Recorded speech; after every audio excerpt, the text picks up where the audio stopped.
Over 6 months ago, the USL season kicked off on March 21st. 24 teams battled week in and week out. Great goals and saves. The atmosphere was electric. But every team's ambition to hoist the USL Championship trophy. Last week in the semifinals, the Rochester Rhinos secured the right to host the championships. Defender Vasilios Apostolopoulos scored his first USL goal in the 21st minute as the Rhinos defeated Louisville City 1-0. In the Western Conference Final, LA Galaxy 2 started fast. 2 goals in the first 22 minutes. Ari Lassiter and Frenchman Andre Aris, and then held off a late surge by the Oklahoma City Energy to earn a trip to Rochester and the 2015 USL Championship. Rochester, New York, and Salem Stadium, the site. A rainy night, but a championship will be awarded this evening. Eastern Conference champion Rochester Rhinos and the Western Conference champion LA Galaxy next on ESPN3. Alongside U.S. men's national team captain and future head coach of FC Cincinnati, John Harkes, I'm Mike Watts. Thanks for tuning in for this one. And John, these are two very different teams, the way they're built, the way they play, and yet they're the last two remaining in USL this year. And absolutely, a tale of two cities. When you look at LA, their second year in the league, and they're here in the final already. Traveling on the road, the mentality's been great under Kurt Arnolfo. Look at Bob Lilly, the history of the game in the USL. They've won championships in the past. They know what it's like to compete, and the home advantage they have tonight is going to really make a big difference. Let's take a look at the starting lineups for this evening. First for LA Galaxy 2, Clement Diop gets the call in goal. Diop, the young player who's so athletic in goal. It reminds me of like a Tim Howard at some point as a younger guy. But look at this midfield too. Kenny Walker pulling the strings. Otto's, what a great player. He's going to try to connect and make sure that they push that ball into the attack. Lassiter, McBean, Oliveira, you'll see them in the attacking third. Meanwhile, for the Rochester Rhinos, they go to a veteran in goal, Brandon Miller. Brandon Miller, he's really done such a great job of really keeping this almost like an enforcer there as a defensive shell, but the whole team does a great job of that. No Dos Santos because of the red card, no Valesky because of the concussion. Dixon could be the lone striker tonight in a 4-5-1. One of the great players for LA Galaxy 2 that we'll be keeping an eye on tonight is Ari Lassiter, and as fans have grown up, maybe the younger players growing up with professional soccer in the United States, they have people to look at like maybe Roy Lassiter, his father. 27 goals in 1996, 88 in his regular season MLS career. For more on Ari Lassiter, we go to Heather Prusak. Ari's in his first season with the USL, a very successful first season. He led the LA Galaxy 2 with 11 goals in the regular season and has 3 so far in the playoffs. I'm now joined with Ari, and Ari, you scored both goals against Orange County in the Western Conference semifinals. How have you been able to build off of your success from the regular season in the playoffs? You know, it's just doing what I've always been doing, working hard in training and working hard in the games to try to get in good spots for myself and for my teammates, and, you know, just doing what I've always been doing and putting the ball in the back of the net. You guys don't face the Rhinos in the regular season, so is it difficult to prepare for a team that you haven't faced yet, especially one that has such a dominant defense as Rochester? Right, you know, it's always going to be difficult, especially in a championship game. You know, anything can happen, but we got to go out there and we got to focus on ourselves, which is the most important thing. We got to capitalize on our opportunities in front of the net. I got to ask, is Dad going to be watching tonight? Definitely. He'll definitely be tuning in tonight. All right, well, thanks, Ari. Good luck. Thank you. Fans still filing in Rochester, a fan base built over 20 years as a professional club with such tremendous success. This year, the #1 team in the regular season, taking on an LA Galaxy 2 team that was tremendous in the second half. They're taking the field right now.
juggling, you know, the being an LA team, juggling the roster.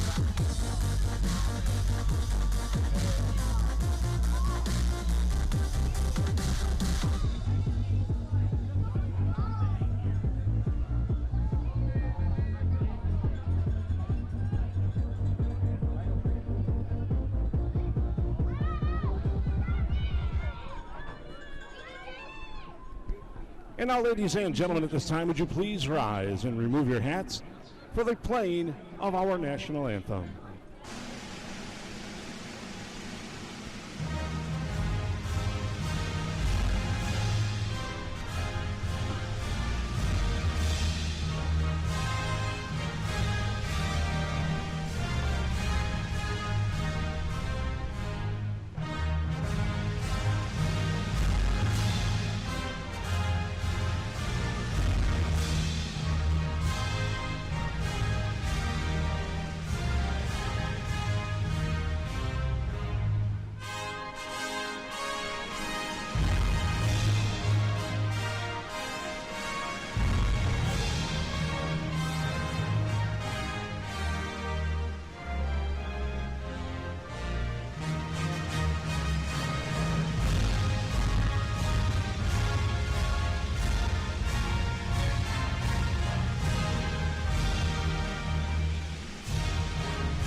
Rochester and the Galaxy 2, their last chance to look at that beautiful trophy. Only one can go home with it tonight. The USL Championship will be decided potentially in the next 90 minutes.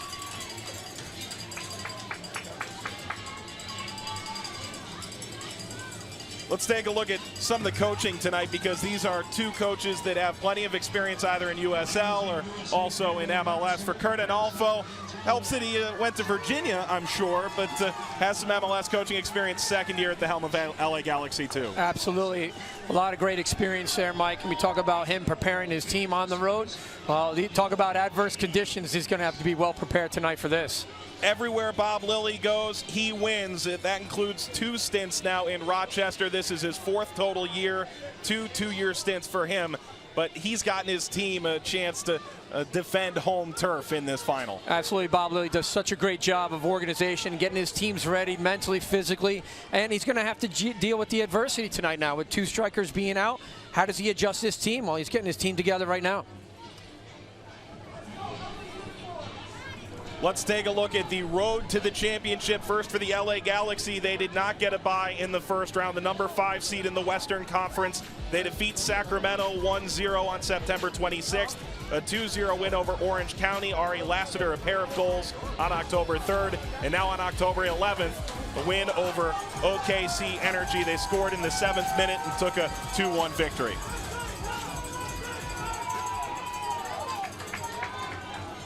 And for Rochester, they did get a bye in the first round. They were the number 1 seed, 61 points in the regular season. So they've played just 2 games in the conference playoffs leading into the USL final. October 3rd, a 2-0 win over Red Bull New York 2, and a 1-0 win over Louisville City, the highest scoring team in the league, on Saturday, October 10th. The captains meeting at midfield. There's a bit of ceremony to a final. There's maybe a little extra juice, but once you get into the game, one thinks these teams will begin to settle in after maybe a slight bump in energy early. Well, that's the big challenge tonight, Mike, is who's going to establish the rhythm first. And normally you like to see that possession-style game we know from the LA Galaxy, and certainly Rochester very capable of that. But how physical are these 2 teams going to be going at each other? That's going to be the biggest telling point tonight. Clement Diop gets the calling goal, hometown of Paris, France, 6'1". He might be the most athletic player in the organization. he gets a chance to start in a final, having signed with LA Galaxy 2 following the 2014 season. And meanwhile, on the other end, Brandon Miller, what a story for him. He was here for 3 years, and he continues to play behind goalkeeper of the year candidates year after year. This year he gets his chance, and he backstopped the best defense perhaps in the history of the USL. Yeah, and he's stepped up, hasn't he? He's gotten that platform, an opportunity to shine and show what he's all about finally. And boy, has he not disappointed at all. He's very, very done a great job this year. Nima Saigofi is the referee. Plenty of experience in MLS, has been the center referee in a handful of USL matches throughout this season.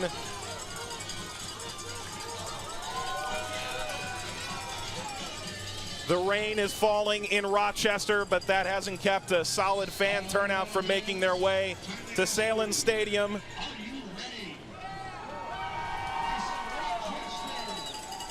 And the teams, maybe that's too much jitters. They switched sides. They went to the wrong sides.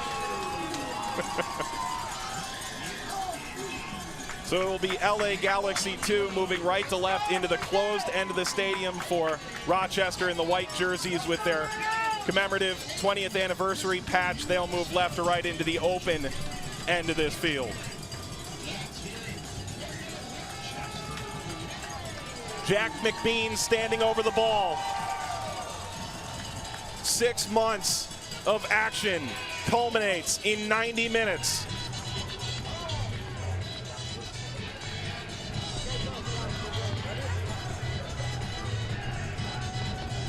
McBean and Lassiter waiting for the go-ahead.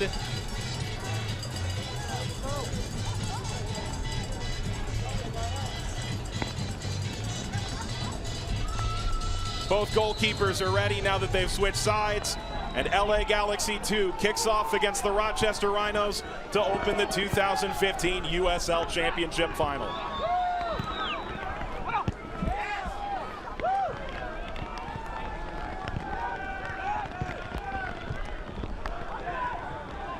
Taken away by Aris, and back towards Apostolopoulos. He scored the game-winning goal, the only goal against Louisville City.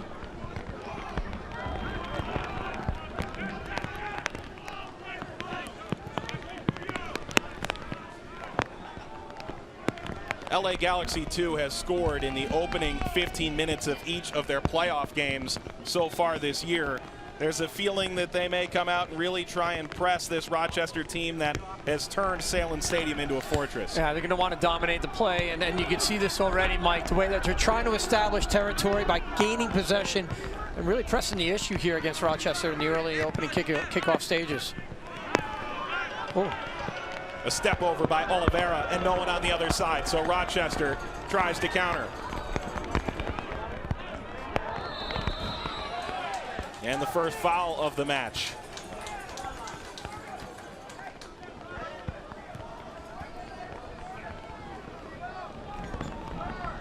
Ari Lassiter, 3 goals in 2 playoff games. He was suspended for the first game. Walker committed the foul.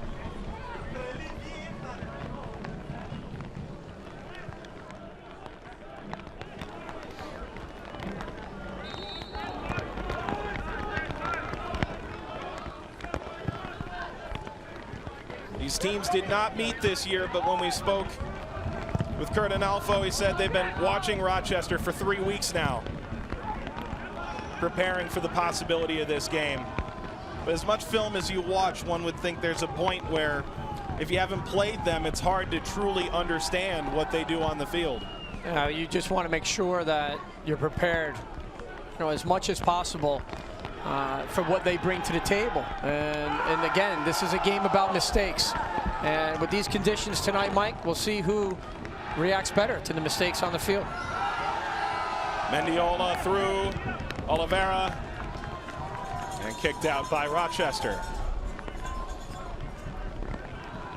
Very slick surface. Been raining here for about a couple hours before kickoff, Mike. You and I, we walked over the pitch as well, and we noticed that, yeah, the ball's going to skip. So technically, it's going to change a little bit, and we'll see who adjusts better. LA Galaxy 2 has played in a blizzard this year. They haven't played in temperatures this cold in quite some time. Lassiter saw that ball squeak between 2 defenders, picked up by Brandon Miller. They last played in temperatures this cool in late April.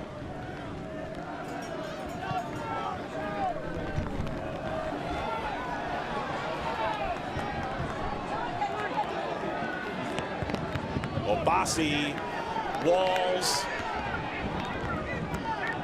eventually grabbed by Walker and taken over again by the Rhinos.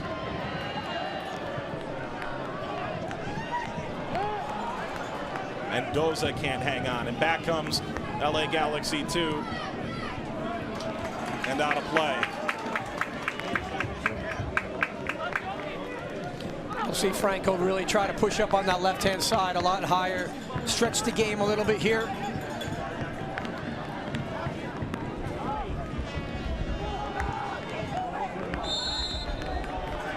Flag up for offside. Walls had tried to keep the referee from blowing that whistle. Yeah, it was interesting how he was like, I'm not involved in the play. And it was a split second later, Mike, as soon as the ball got close to, he turns around. You see it right here. I'm not involved. Yeah, I'm going to apply pressure right away.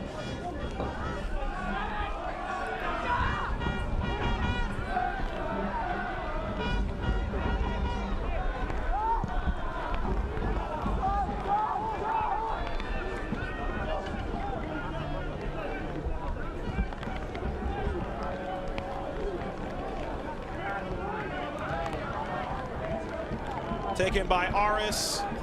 What a tremendous goal he had in the most recent game, the semifinal.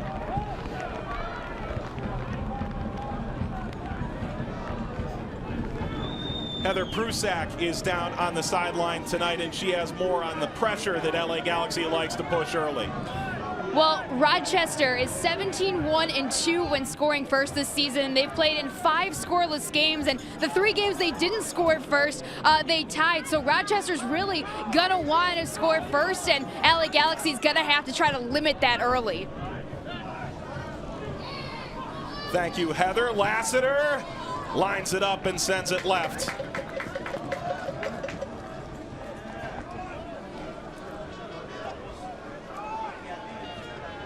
Not hard to try and apply pressure, but trying to get one past this guy. Yeah, again, they're picking up the second ball here. You see Lassiter is first to it. His instincts takes over. I'm going to have a strike. Brandon Miller, he's right in a good position. No threat on goal from that one, but more to come from Lassiter, I'm sure. Sorto off the foot of Dixon, who's played a variety of roles for this Rhino side this year. 3 years in Houston, twice runners-up to the Galaxy in the MLS Cup. Certainly trying to avoid deja vu here this evening.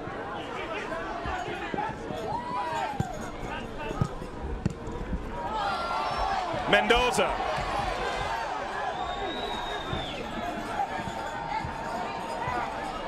It was tipped away, but he stays on the ball, sends in the cross, back post, and it's just wide. Obasi came running in. What a terrific effort from Mendoza. Combination play with Forbes. Almost goes out here for a goal kick. He gets to the line. What a great service. Obasi coming on there, just trying to surprise element.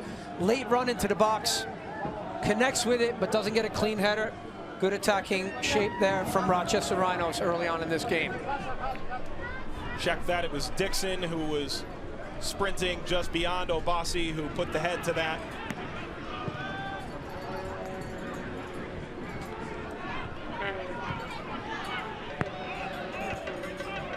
Booted away from McBean.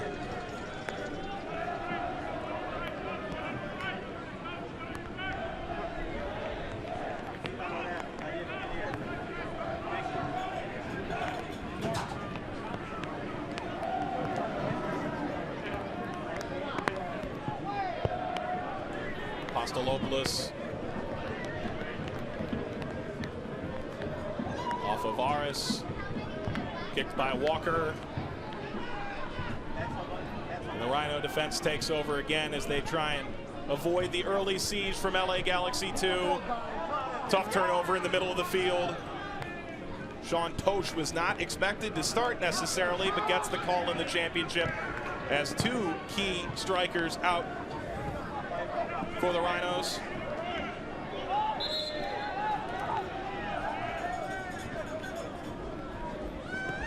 It's going to be a battle tonight. You see Franco going up against Pat McMahon, the right back for Rochester. Very tenacious, both players trying to battle here. Off the head of Walker, taken by Aris.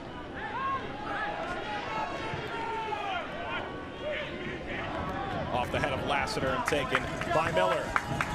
Great energy so far from both sides, really trying to establish themselves and get on the ball. One thing I've really noticed, though, Tony Walsh in the midfield pushing up very high.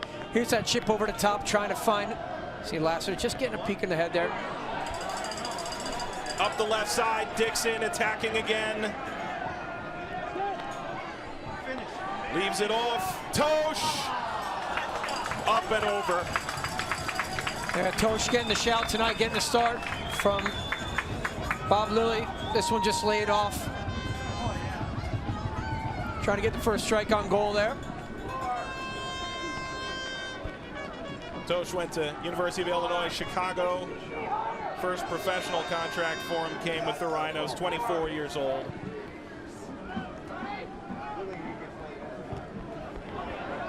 McBean, just 20 years old. A lot of youth for LA Galaxy too, and when we spoke with Kurt Analfo, McBean, and all these players that are working their way in, they're trying to develop those guys to an extent, but their goal is to win. They're LA Galaxy, they're here to win trophies. They made that clear. And that's the biggest challenge, trying to find that balance, Mike, isn't it? I mean, how much can you let the players who are developing play through their mistakes, yet at the same time win the games? You know, and that's a big challenge, and that's what Kurt Analfo and his staff have had to juggle throughout. But look, everybody's trying to do that, right? Right through the league. USL, fastest growing league in the country, unbelievable in terms of the growth. It's been amazing, and you see the opportunities for players. They step up. Seeing a lot of players step up right now in this final. Expansion to 24 teams this year. Kurt Analfo, his second season at the helm of LA Galaxy 2. The first MLS-owned and operated team to make it into a USL final. They felt a bit robbed last year, a couple of perhaps unjust penalties. That ball blasted to the top row of Salem Stadium.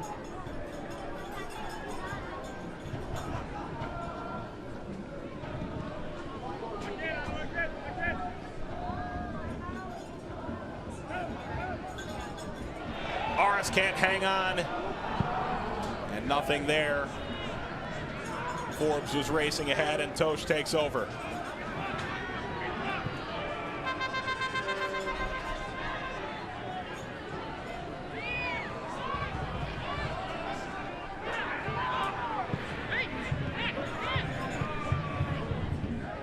Mendiola for Lassiter, and the Rhinos defense again back to Miller.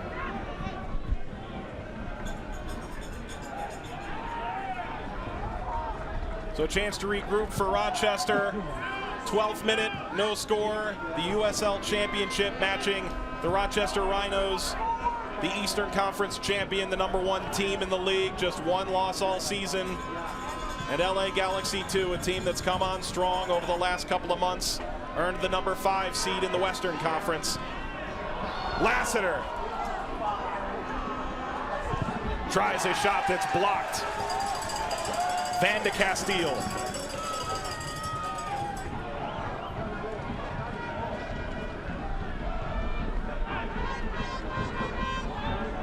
For Mendoza.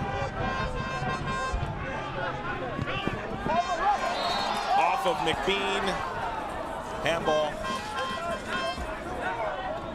McBean, one of the few guys who can actually touch it with his hand. He's not wearing gloves tonight. Yeah, a little bit chilly here. McBean, you mentioned him earlier, Mike, about his age. Maturity, though, in terms of experience. Busted into the first team a couple of years ago under Bruce Arena at the LA Galaxy. On loan, full throughout this year with Kurt Analfo. Man, has he grown tremendously and matured as a young player, taking on a leadership role here in this LA2 team. Walls went down, and to your point, the youngest player to ever score for the LA Galaxy first team was Jack McBean. A long journey for him, and he's been very good for LA Galaxy 2 this year. So a free kick in a fairly dangerous position here for the Rhinos. And you see Van de Castile, he'll come forward. Former University of Notre Dame under Bobby Clark. He made that great defensive play, but very well known on set pieces, getting on the end of it. We'll see if he is one of the targets here. Canardo Forbes, the Jamaican, preparing to take this free kick. Plays it toward the back post, and no run quite near enough. Van de Castile coming a little bit late. The weight of the pass a bit too heavy. You see Tony Walls there in your picture, pushing a lot higher than what he normally does in the midfield under Bob Lilly tonight. Again, they've had to make those adjustments. No Steven Dos Santos, no Valesky, the goal scorers that have been there for them. Red card for Dos Santos, Valesky with the concussion. How do they adapt? They've had to move players around here. Mendoza nods it wide.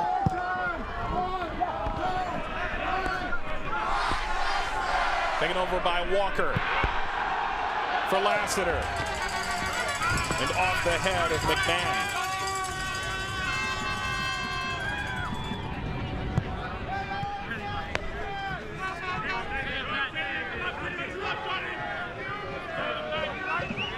'15th minute. That stat may expire momentarily. Scoring in the first 15 of each of the playoff matches for LA Galaxy 2.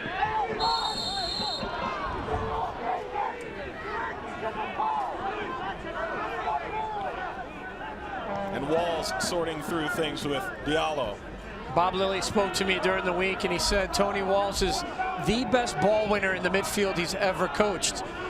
Normally you see him in a deeper position, as I mentioned earlier, Mike, but had to adapt tonight and push a little bit higher. We'll keep an eye and see how that changes tactically throughout this game in this championship final. So Aris, who's so dangerous on free kicks.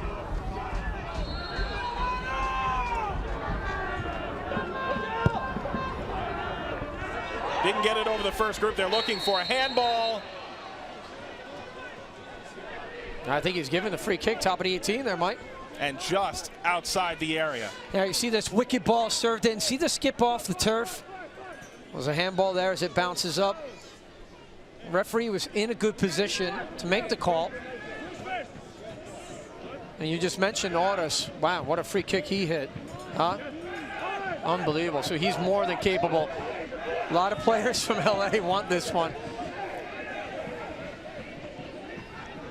Circling the wagons here. Only 6 players around the ball. May have to draw straws to see who gets a shot at this. Just 19 yards away.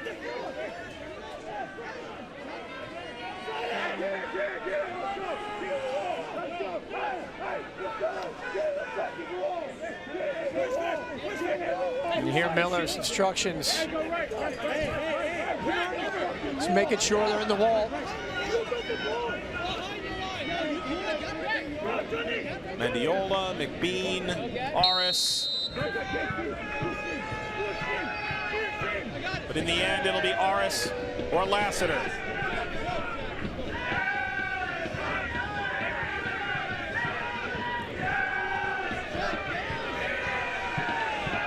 Set on goal, and it's blocked back out. The second shot is knocked down by Miller. And the crowd roars with approval for a tremendous save to keep it tied at 0. Well, you keep talking about Miller and how big he's come up in games. Tremendous, tremendous reaction there. The first one's drilled into the wall, comes back, and then there's a volley through traffic. Miller keeping his eye on the ball, well focused. Great reaction save from Miller.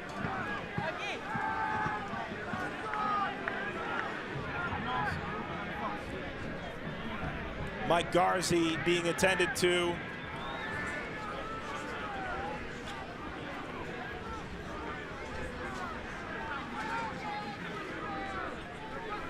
Heather Prusak is down on the sideline with more on Tony Walls. Yeah, Tony Walls, he actually told ever got serious about was basketball. He led his high school team to a state title, and he actually played a year, his first year in college as a freshman, but then told me that he knew that the NBA wouldn't work out, so eventually soccer won out. Walls, one of the players that Bob Lilly has said maybe most exemplifies what Rochester soccer is supposed to be, is Garzi trying to work off the field.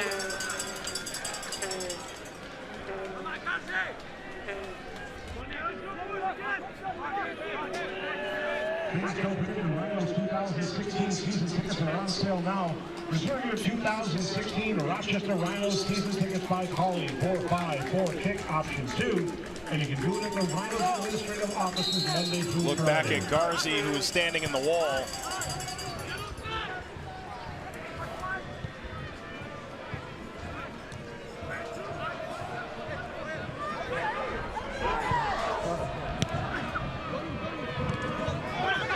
Franco taken right off his foot. Mendoza.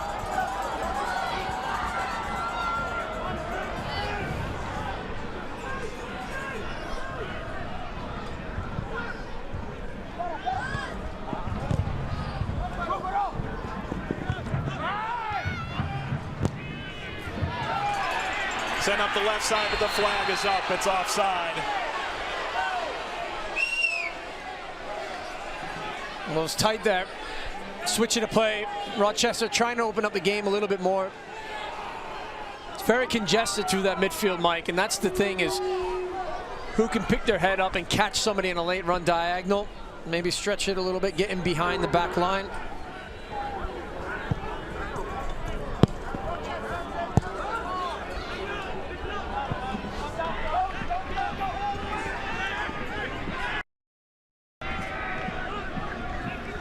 Mike Garzi is back on the field. Heather Prusak has more on his injury. Garzi's back on the field now, and head trainer for the Rhinos, Doug Graham, told me that they're going to monitor him throughout this half. He's back on the field now, but they're going to keep a close look on him. It was his right foot he was kind of limping on.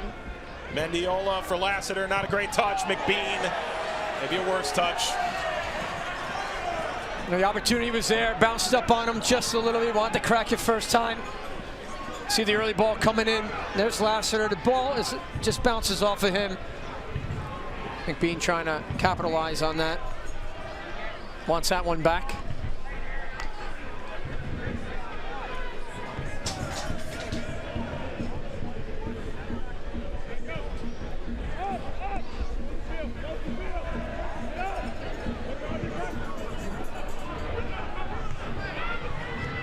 '21st minute, no score. The Rhinos working up the field. Mendoza crosses it in. Forbes, and it's kicked away from him. McMahon for Mendoza. The USL Championship, LA Galaxy 2 and the Rochester Rhinos from Sandlin Stadium in Rochester, New York.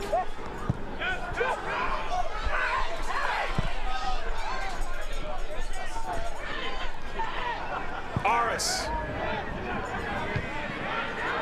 A solid header.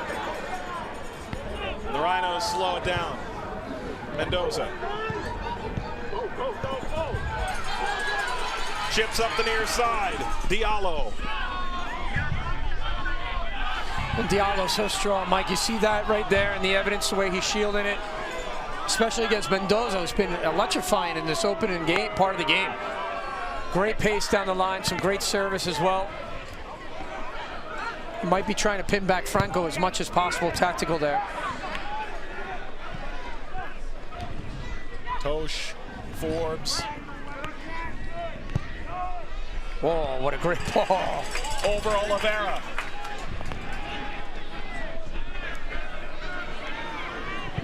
Sends the cross for Tosh, it's knocked away, and Diop challenged for the first time. McMahon keeps it in, headed back, touched by Dixon.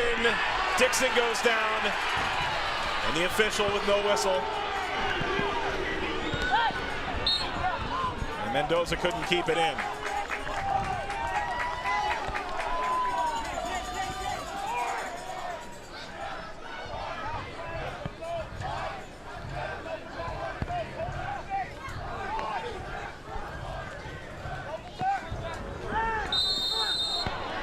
McBean yanked.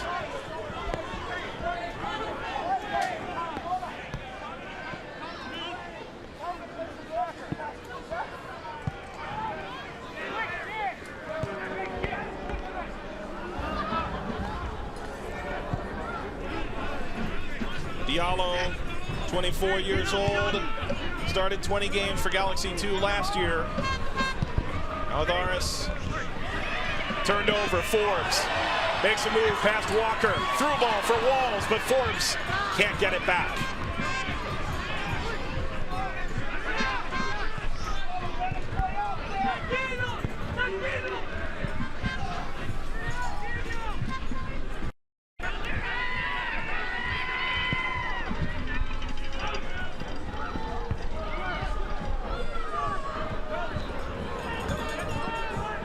The Rhinos played a lot of games on the road early, grinded out results, 12 unbeaten on the road.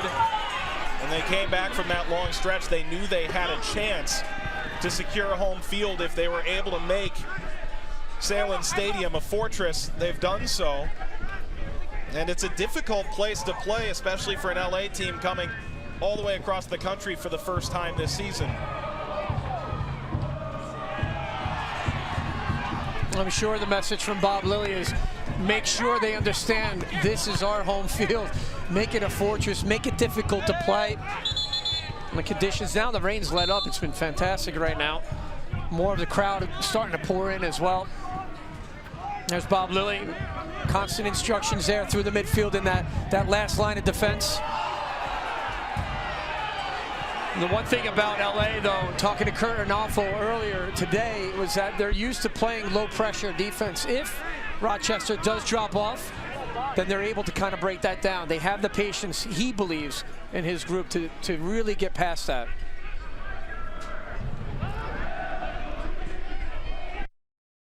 They lose a couple of forwards. Wall is having to chase quite a bit, so is Forbes and Dixon. As they're down Steven Dos Santos, 8 goals on the season, red card in the most recent match against OKC. And also down Christian Valesky, who is the Combine MVP in the MLS Combine this season. 8 goals for him. That's 16 goals and a whole lot of effort out of the lineup. Absolutely. You know, one of the things, Mike, you just talked about, and take a look at this replay here, a little bit of shove in the back. Oliveira, that right-sided player who's left-footed, loves to come in. Keep an eye on him, cutting across the green quite a bit centrally. Does a good job. Just mentioning that shape again, Mike. It's almost like a 4-3-3 that Rochester's trying to play. Look at this play. Through ball for Forbes, and Diop charging out. See LA getting caught a little bit with that high line in the back four, a little bit flat. The pass just a little bit heavy for Forbes. And it's interesting to see Sean Tosh, the number 4 from Rochester, sitting in that central midfield position. Normally we see Tony Walls sitting there. And again, that adjustment, there's Tony Walls being spoken to. Walls played for the Milwaukee Wave. He was moved to a target forward position for a short amount of time. There you go. In his younger days. Moved to defense. They brought him in as a central defender. That's just what the team needed. This year, move him to the midfield because he is so good at winning balls. He really is a renaissance man of sorts. Forbes.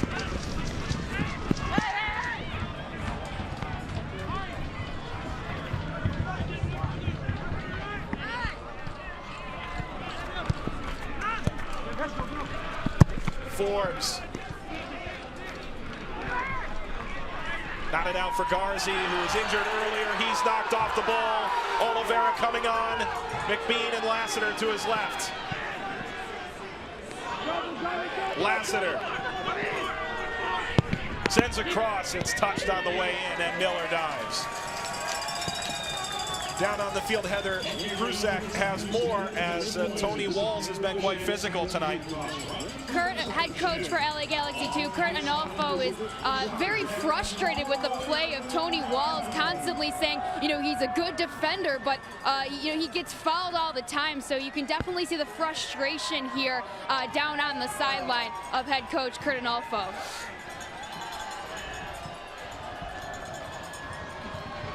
Rochester Rhinos had to be very physical against a fantastic Louisville City soccer team. You talk about Louisville, what a great expansion they've been this year.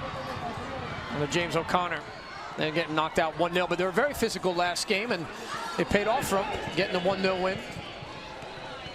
Mendoza has to clear it out, and some of those regional rivalries are becoming clear. Cincinnati will certainly be a regional rival with that Louisville team, and St. Louis also kind of in that Midwest region. Should be fun to watch some of the fans come out for that. Maybe the pride in Cincinnati. Whipped in for Lassiter and pulled down by Miller. Yeah, we've had a great reaction from the fan base and the community at FC Cincinnati so far, and I know a lot of the fans right now are watching this this broadcast tonight, the USL Championship back in Cincinnati, and give them a wave, give them a hello. But yeah, the rivals are fantastic. USL, look at this ball in behind for McBean. McBean sends it across, and the slide from Mendiola doesn't get there in time. And right away, you can see Mendiola a little bit late to that ball, a little bit heavy in terms of the weight of the pass. Kurt Analfo off his side, just saying keep him up high and press that ball right away. Mendiola, truly great article on USLsoccer.com about his return from a concussion, but 8 assists this year, 4 goals. As McBean all the way back in front of the defensive line.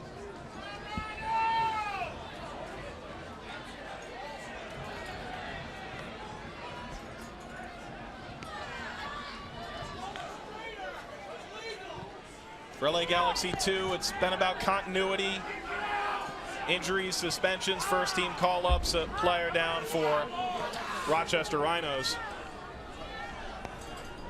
You see Diallo just put this one out of play.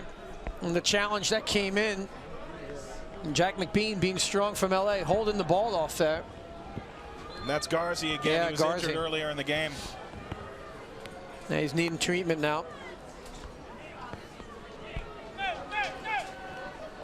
The fans have come out in force here tonight for this game as championships in Rochester in soccer have come plenty over the years.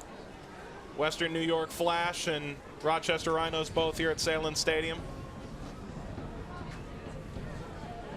I see again Garzi marking tight Jack McBean, and you see there as he shoves him off, both battling for the ball. I'm not sure if Garzi twisted his knee the way he was landing or fell. Kurt Analfo instructing his team on how to establish a rhythm here away from home. Heather said previously that they'd be monitoring him, Garzi that is, see how he holds up. As Walker and Lassiter talking shop. So the Galaxy kicked the ball out.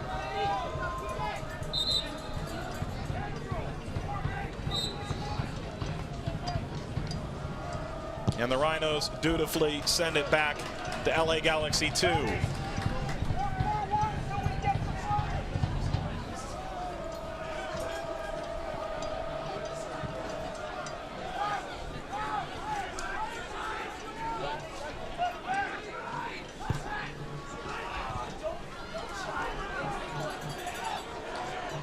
Away by Aris. Yeah, I was going to say, we'll keep an eye on Garzi if he's going to come in, or it looks like they're warming somebody up right now. I think it's Samuels. Asani Samuels hadn't played since September 24th until he played against Louisville last weekend. Nate Bordeaux, who was signed before the roster freeze, is getting loose as well. Bordeaux signed on August 25th. He's figured in prominently in the playoffs. McBean for Lassiter. Flicks it to the opposite side. Looking to strike. Leaves it off. Deflected on the way in. High hop. Miller grabs it as Kenny Walker tried to send it into the danger area. 33rd minute, no score between the Rhinos and Galaxy 2. In the shadows of the Kodak building in scenic Rochester, New York, Salem Stadium, the USL Championship, matching up the winner of the Eastern Conference, the Rochester Rhinos, and the 5 seed in the Western Conference, LA Galaxy 2.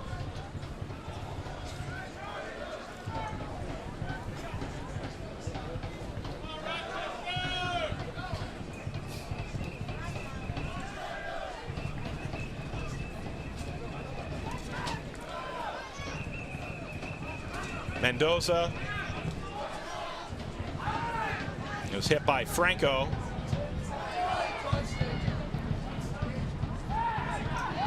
Collected by Tosh.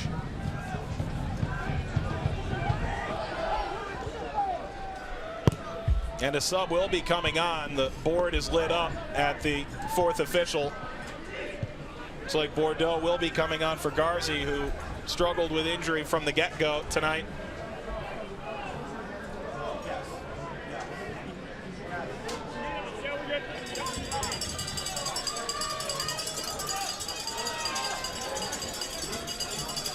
Five substitutions in the USL. It maybe makes it hurt just a little bit less that you need to use one in the 35th minute. So true. And with Bordeaux coming in, and tactically we'll see how Bob Lilly is trying to instruct. He was screaming out instructions there. Either he's going to come in and just fill the role of Garzi, or do they have to adapt again and change a little bit here?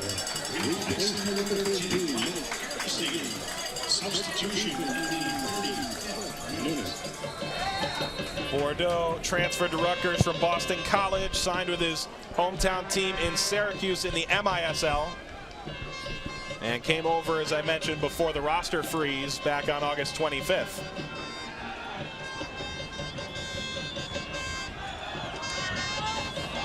A little bit of a give and go, and it's knocked out by Steris, the captain for LA Galaxy. I see Obasi just getting a little bit more comfortable with that space and pushing forward, looking to combine, provide another threat there. Dixon, 3 targets to choose from, puts it in for Bordeaux.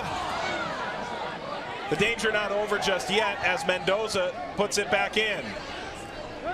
And now cleared by the Galaxy, who work upfield. Diallo gets by Mendoza with a slick move. His cross deflected and hit by Apostolopoulos. A great bit of skill there from Mendiola. Keep that ball alive and feed it to Diallo.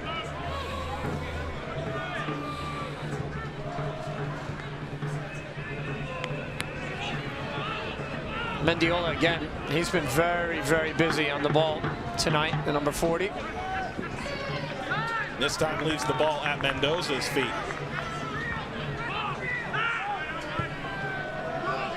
Rochester in the white, moving left to right under the lights, at home in the USL Championship final. Forbes pulled down. The foul goes against Diallo. Well, you see Diallo anticipate that ball. It's a great run from McMahon out of the back, number 15. Right back for Rochester, looking to combine with Forbes. Diallo gets his foot on the ball, and then just that latter part of pulling the shoulder down. It's a great first tackle, though, from Diallo. Like him a lot. Diallo in 20 games has picked up 5 yellows this year. He's been physical. Guilty this time, and last time we saw a foul from this area of the field, they aimed toward the back post, and Forbes hit it maybe a smidge too hard. Where are you going this time? Well, again, he's trying to hit around the penalty spot area for Vende Castile. The time is run perfectly. Sends it in, it's kicked wide right. And it was deflected on the way in for a corner. The first of the match for either side. Well, you see that deflection there from Lassiter. A little bit of a pinball there off of Tosh. Looking to attack the ball. Corner kick for Rochester. Forbes on the ball.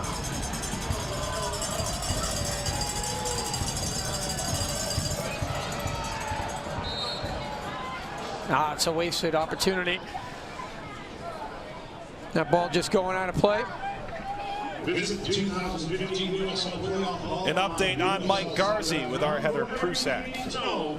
Doug Graham was looking at Garzi's right ankle, and I even asked, I said, you know, what's the injury? And Garzi just very frustrated said it's ankle. And right now, Doug Graham has got some ice there. He's got his cleat off, and as you can see, you know, he's on the bench right now. So again, clearly very, very frustrated. Thanks, Heather. A disappointing end for the season of Mike Garzi, making his 20th start of the year. McBean, chased by Forbes, dishes it off for Franco.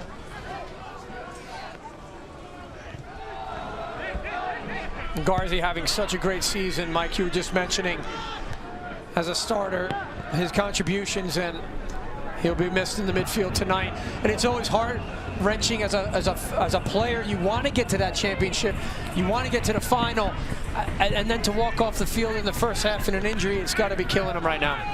And for all these players, an entire 6 months, an entire year of work, all leading up to one game.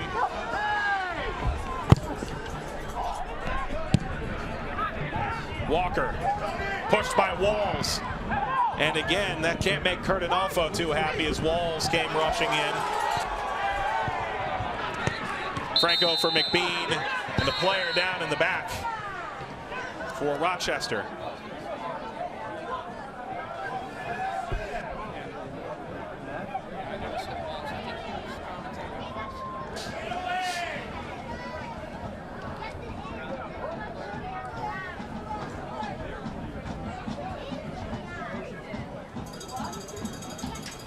Well, again, this ball getting played in. There's a challenge that comes in. A little bit after the play, off balance.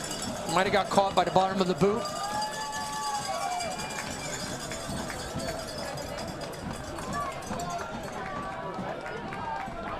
Vasilios has scored the lone goal as a center back for them to get them here. Postolopoulos taking out the trash in front of the net, so to speak. Wasn't maybe the most beautiful goal, but when it wins you a game, they're all beautiful. Yeah, he'll definitely take it right back in the net. You can tell by the celebration. Good sportsmanship here from Rochester, giving the ball back to LA Galaxy for the restart. A chance for Postolopoulos to come back on. Greek player scored in the 21st minute, as we mentioned, in the USL semifinal last week against Louisville City.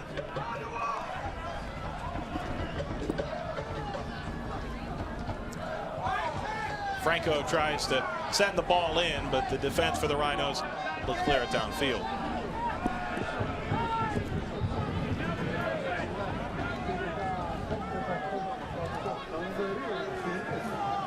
Clement Diop, the goal to make him a little better technically, a little bit better tactically, but they think the poise he's shown makes him a very good potential first-team prospect down the line for LA. Spoke with him briefly on the phone this week. He's played a very good season for LA Galaxy too.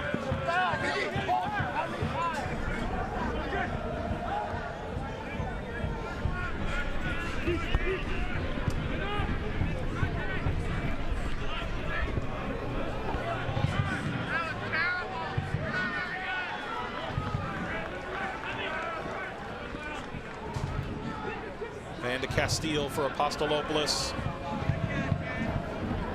For Forbes, the flag is down, and now it comes up. Forbes offside again. Forbes trying to time his run, catch the high line of LA Galaxy. Well, they're stepping there. They've done a very good job committing the offside.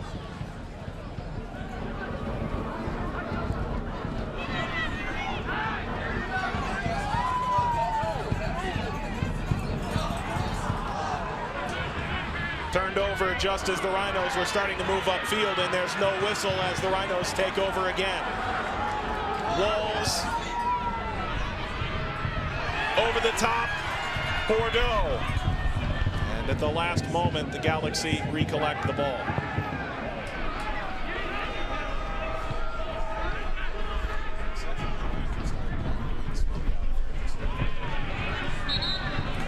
I see the throw in here going to Rochester. Just moments before this halftime. It's important from LA on the road that they're thinking to themselves, don't concede here late.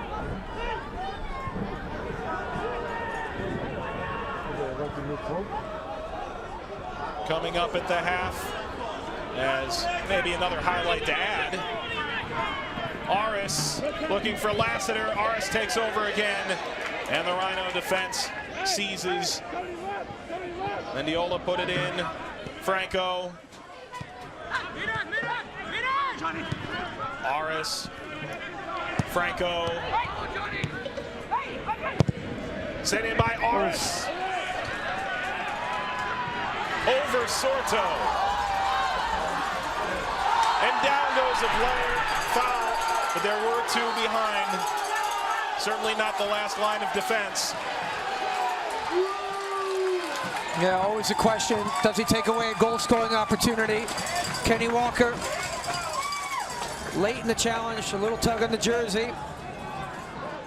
You see Dixon trying to ask questions of that LA Galaxy defense on the break. That's a yellow for him. LA Galaxy 2's number 34, Kenny Walker. Caution issued ending 40. Just the second he's accumulated this year. But USL President Jake Edwards will be on with John Harkes at the half. Look back at stats and highlights. Dixon, wide left.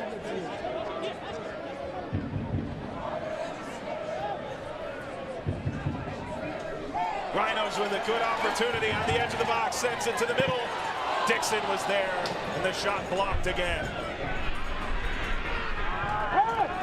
So a throw. Rochester stepping up the pressure here, Mike. Forcing the turnovers. See Sean Tosh in the nod tonight, digging in, fighting in the midfield battle.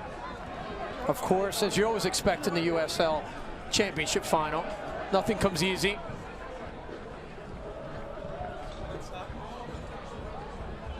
Two-minute stoppage time. There will be 2 minutes of stoppage time. 2 minutes. Through ball, Lassiter chasing. Check that. There will be 1 minute. They've decided now just 1 minute of stoppage. Oh, good pressure from Oliveira. Number 47 there. Talked about him coming across the green with his left foot. One last chance here. Corner kick for LA Galaxy before the end of the half. So everybody forward for Galaxy 2 with time winding down in the first half. Sent in and headed away by Apostolopoulos. Halftime. Rhinos and Galaxy 2 cannot find a goal, but open play in the first half. Plenty of opportunities.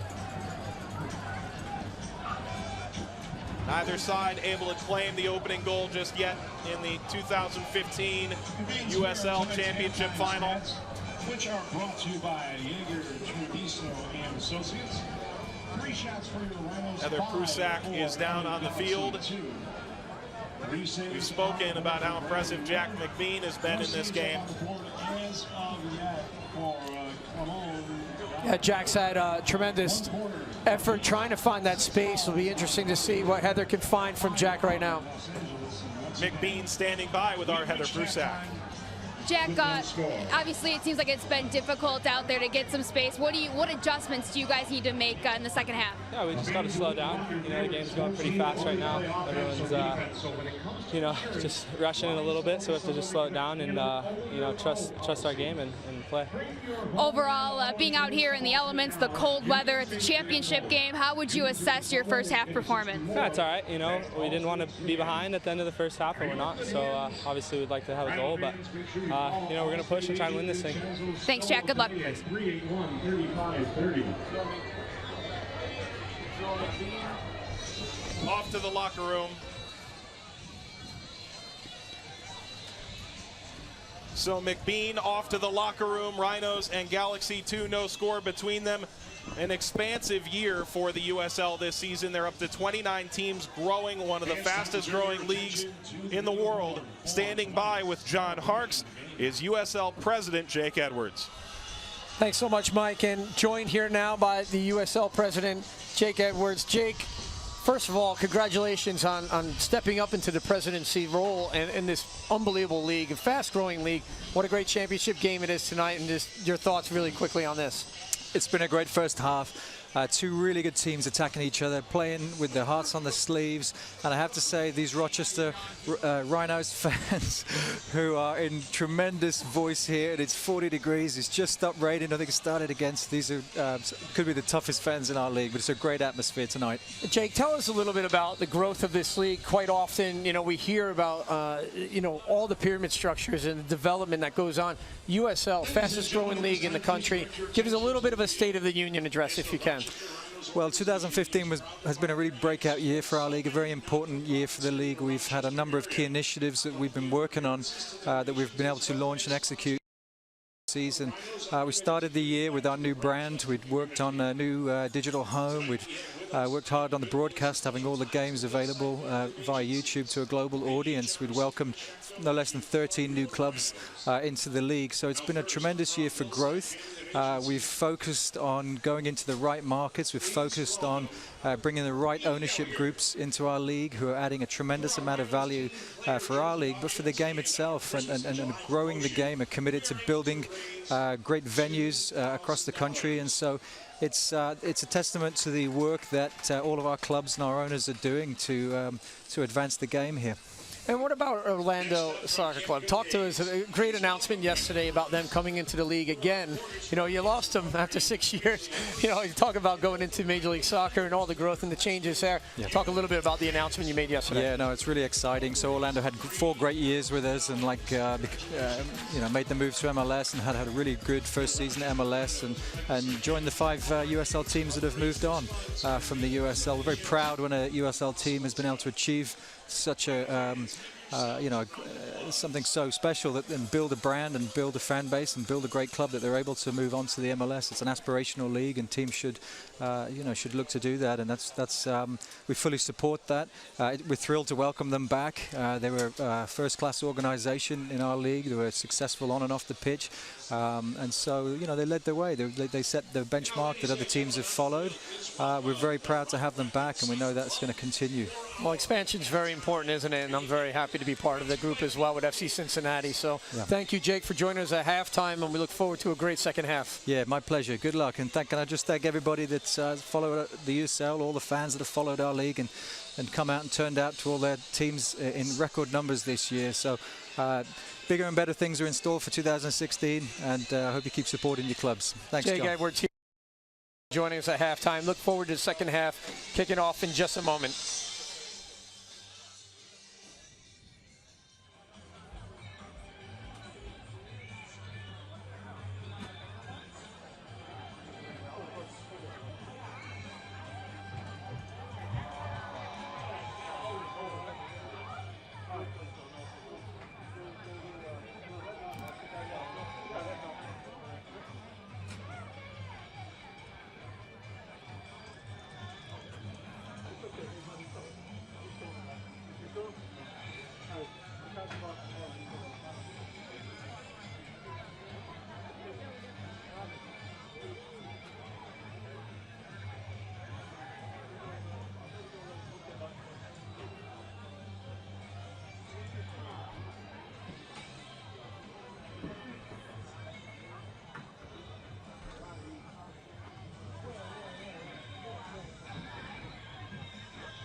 Welcome back. The Rhinos and the Galaxy scoreless after 45 minutes. Let's take a look at the first half highlights, John. Yeah, and this one just whipped in here. There's the handball at the top of the 18 from Rochester Rhinos, and it gives this opportunity here. It's watch Miller here off the second strike from Oliveira, who's been fantastic for the LA Galaxy. Here he is trying to defend this cross here. Diop with the save. And one more opportunity, Ariel Lassiter, Roy Lassiter's son, into the box here. A little bit deflection off of McMahon. Easy pickup there for Miller, trying to establish territory. The yellow card here to Kenny Walker. Yeah, you see Dixon asking what's going on. And this one just at the end of the half, another corner from Oliveira. Great distribution from him throughout the season on the Kurt Arnolfo. Let's take a look at the first half stats. LA leads in shots 5-3. Offsides for Rochester. It cut down a couple of opportunities, didn't it? Absolutely, and you see this game, everybody's trying to, at least establish a rhythm and find some space. We're still looking for that first goal, Mike. We might catch it second half here as we go to kickoff. So there's a look at the first half stats. Corner kicks tied at 1. 6 fouls for the Rhinos, 5 for LA Galaxy. And of course, a yellow card issued as we saw in the highlights. The Rochester Rhinos hosting the 2015 USL Championship Final against the LA Galaxy 2. And after 45 minutes, no score.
Welcome back to the USL Championship Final in Rochester, New York, alongside John Harkes, Mike Watts. Halftime here, and no score just yet. John, you just got a chance to talk with Jake Edwards. Exciting time for the league, huh? Yeah, very much. And, you know, he's done such a great job, and everybody has, really, when you think about the USL and the growth that they've had. Not only are they looking for franchises to develop all over the country and really logistically doing a great job, but the ownership groups. And Jake had mentioned that, also about the plans that they have in terms of the structure and the venues that are going to be playing. I know from our perspective, FC Cincinnati, we're very excited to be in Nippert Stadium at University of Cincinnati, but you see the growth and you see that it creates this energy, Mike, in this country, and I think that's also, you know, providing opportunities for younger players to step in at that professional level. So once again, the landscape changes. It's constantly changing in our country, and it's changing for the better. Let's talk a bit about FC Cincinnati because, well, the support group might be coming, as we talked about in the first half, and everyone seems excited.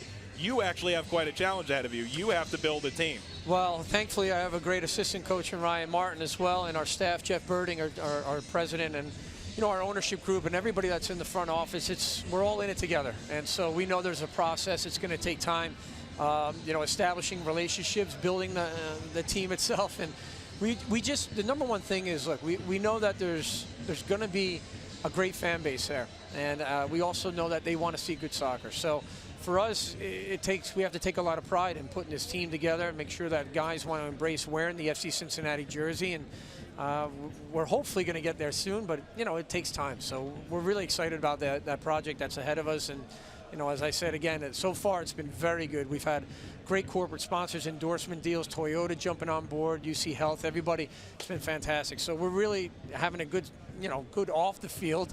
And we can't wait to get things started on the field. And the University of Cincinnati putting a lot of money into Nippert Stadium. That's going to be a really fun place to play moving forward. Let's take a quick look back at the first half. We saw the highlights already, but your overview on that half. Well, I think early, you know, you're trying to establish rhythm and territory. Two teams compete very hard, and they're not really giving a lot of breathing space to each other. So who's going to be that one player, to me, that stands out and says, I'll take the game now, give it to me? That accountability, that ownership of the ball itself, but the movement off the ball has got to be really kind of a little bit quicker in that up front position, because if you move up front, find them, pick your head up, find them early to feet, you might be able to establish that 1v1. We saw a little bit more from the Galaxy doing it, but I think Rochester's been so dangerous on their set pieces so far. It could come down to a set piece goal for the first goal, Mike. No goals yet between these two sides as the teams are returning to the field of play.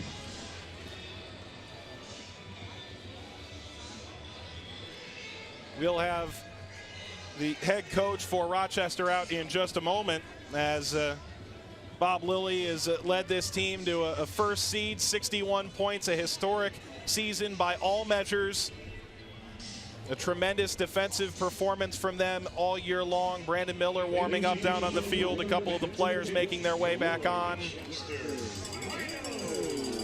The Rhinos, a team that had been historically great for quite some time. They missed the playoffs in 2013, and they went back to the well. A coach who had succeeded at every level he's been at, and Bob Lilly, he has made the playoffs 13 years in his USL coaching career. He really runs the show here in Rochester and does a tremendous job of not only finding quality players in a variety of places, but also demanding a lot out of his team and getting them to play in a shape, getting them to play defensive soccer and still find a way to succeed offensively year in and year out. Absolutely, and he's been a very good communicator, and as you say, you know, he has such a great respect from the players. You could tell that he is, you know, connected with the team, and he drives that ship very well.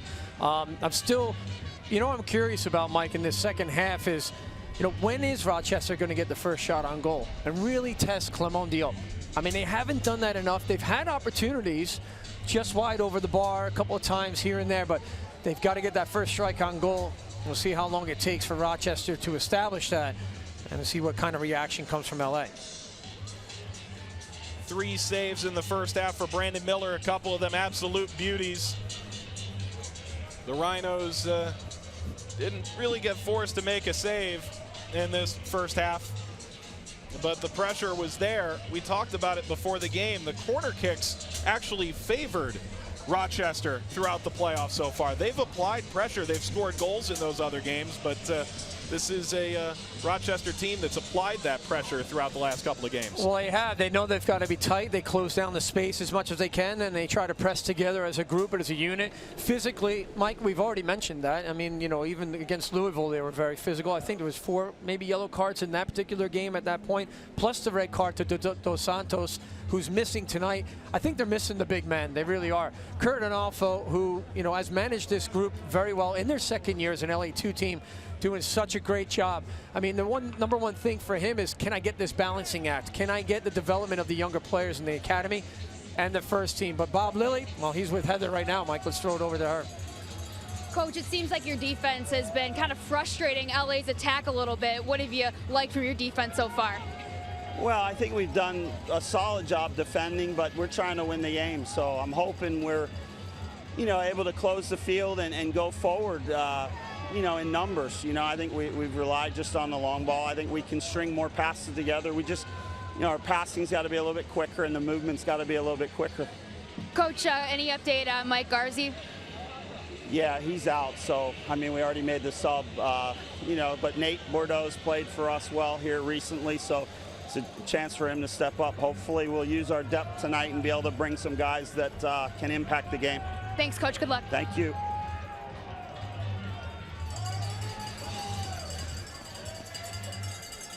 That's Bob Lilly with Heather Prusak down on the sideline. We've got quite the second half in store. A championship tonight in Rochester. A champion will be crowned. And we are underway as the Rhinos kick off with a false start.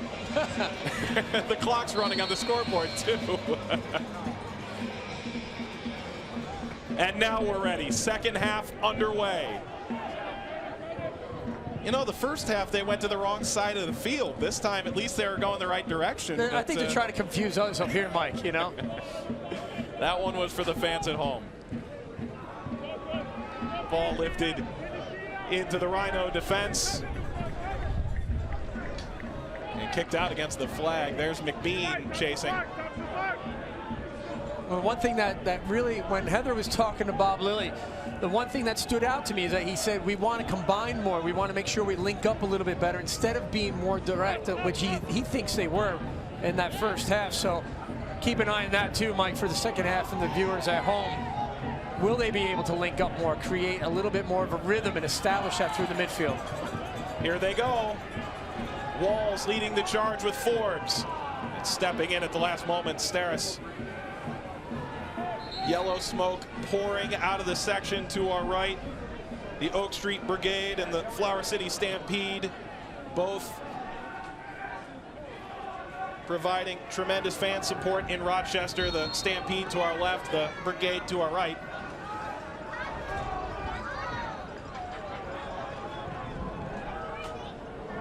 We talk about support in soccer, and you know, some of the great MLS teams in terms of fan support, Seattle and Vancouver, Montreal, Orlando City, all sprung up through MLS. It didn't just happen.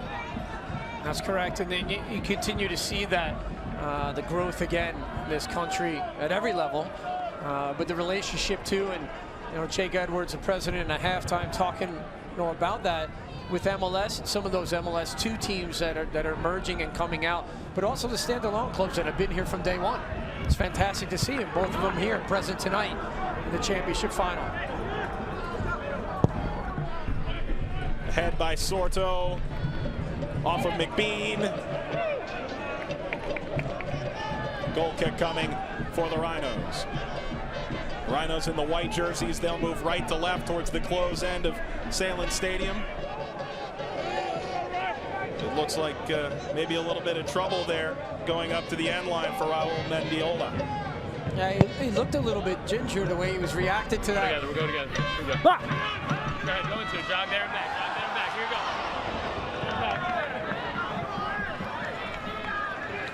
go. And kicked out.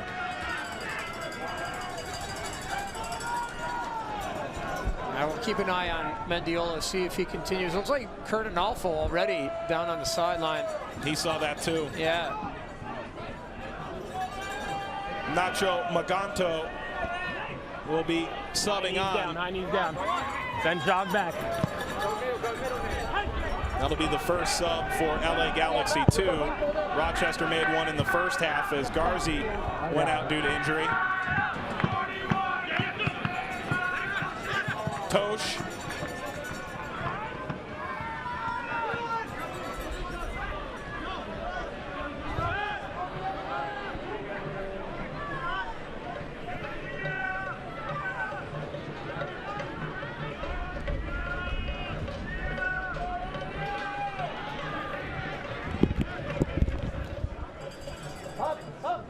And here it is right here, Mike, you just talked about Maganto coming in as a sub. Curtin Alfo not taking any chances here. Mendiola, as he went for that ball, he tried to keep it in play over the end line. But I'm wondering, though, if this is something that carried over from the first half. Quite often at halftime, the conversation would be, let me see how I can maybe play through it first couple of minutes. And that preparation for a sub maybe to come on. And he's not happy either coming off so early. You could tell, look at the anguish on his face. Competed very well, Mendiola, tonight. Mendiola, homegrown player for LA Galaxy. And he cedes to a player in Maganto who played at Iona, an extraordinarily creative player, very good for the Gales over his career, and was one of the later draft picks for LA Galaxy. They liked his ability to create, and they bring him on here in a key situation, neither team having scored yet.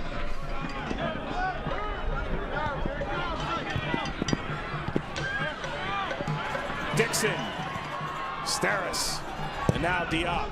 Again, not challenged, but he puts it over the top. Lassiter running after it with Apostolopoulos near him, and he fires a shot wide. Well, trying to catch that back line. A little bit of surprise there. Great distribution over the top from Diop. A bit lucky as well. And you see Lassiter lashing onto this, trying to get a quick strike off. He's a bit off balance, technically good. Just doesn't catch the goal frame to Tess Miller.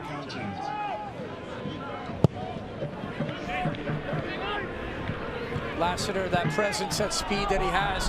Would like to see he and Jack McBean combine a little bit more, establish that rhythm, that combination play, if they can, for LA. Let's go down to the sideline with Heather Pruchak. Well, you guys just saw Mendiola come out. He's done for the game, and Curtin Alfo just told me that he was throwing up at halftime. He's dizzy, not feeling very good, so that's why you just saw the substitution for LA Galaxy 2. A good reason for him to come out. Sorto was trying to connect with McBean, and looks like a sick man down there. Yeah, not good, and certainly, like I was just mentioning there, it's like, Curtin Alfo wants to give him every opportunity. Can you run it out, maybe feel better? Obviously, that's not the case. Have to make changes. This is the championship final.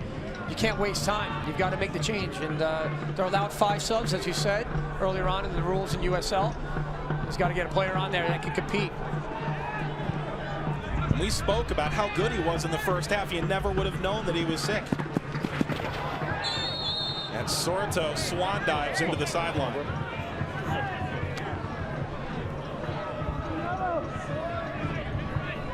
A little bit of extra pressure there from Dixon as he's chasing his play out of this one, just trying to shield it out. A little bit of a shove there. Embellishing a little bit more. Got the call.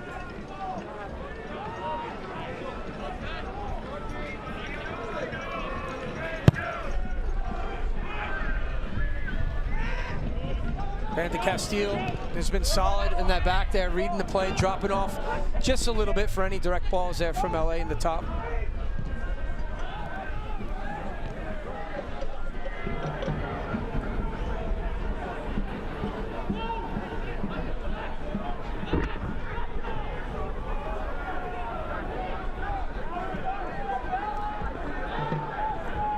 The captain, Steris,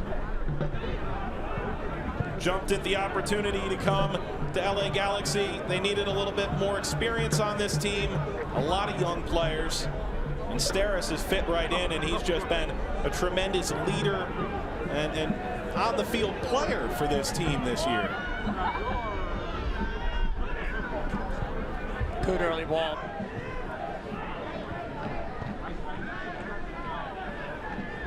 That's better from Kenny Walker. You've seen him come forward at times throughout the season. He's played in the first team under Bruce Arena, Dave Sarakin. A lot of fans enjoying this one. Staying warm there, wrapped up, Mike. You see that? This is as cold a game as LA Galaxy has played in all year, and yet these fans, it's Rochester. They don't go home when it's cold. You saw a lot of blankets there, though. Yeah, you still have to prepare. Absolutely, absolutely. Here, first corner, the second half for LA Galaxy. Second corner, sorry.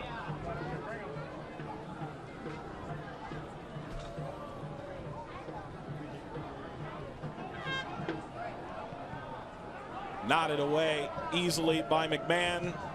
Sent back in toward Lassiter. Bobbled by Miller as he pushes it down to the turf and pulls it in. Again, you still anticipate with the conditions, Mike, being slick surface, really wet. You know, who's going to be that guy that starts saying, I got to hit the target, test the keeper, see if I can get a rebound off of him, follow up. Not a lot of space here, not a lot of freedom to get those shots off. You got to create it on your own. Off of Tosh, the pride of Northern Illinois University. That whistle blows, so a big opportunity here for Rochester to maybe change the flow of the game as they've been maybe a bit back on their heels in the second half. Mendoza in the first half on the right was very busy, good energy up and down that flank. Has shifted here to the left side on the ball right here. Again, standing out as a player for me, Mendoza, having a great night so far for Rochester Land. It's a throw in deep in that corner there, Mike. It's hard to see around the camera, all the fans here standing up.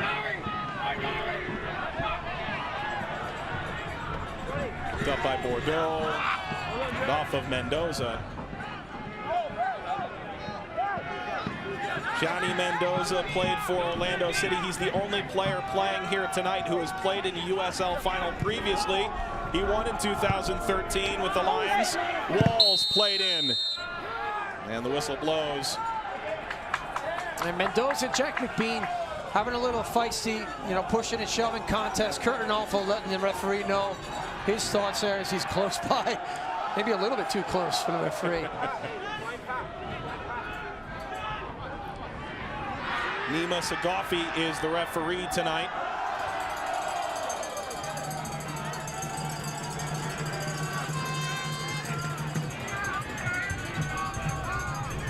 So Lassiter, part of the wall. Mendoza to put the ball back in play for the Rhinos. Aimed at the back post. There's room there. Tosh flying in.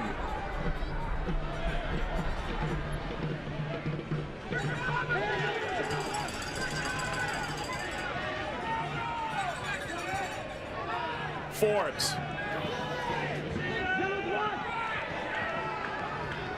Again, played the ball. Apostolopoulos trying to switch the point of the attack. Sorto pushed down. Everybody charges back.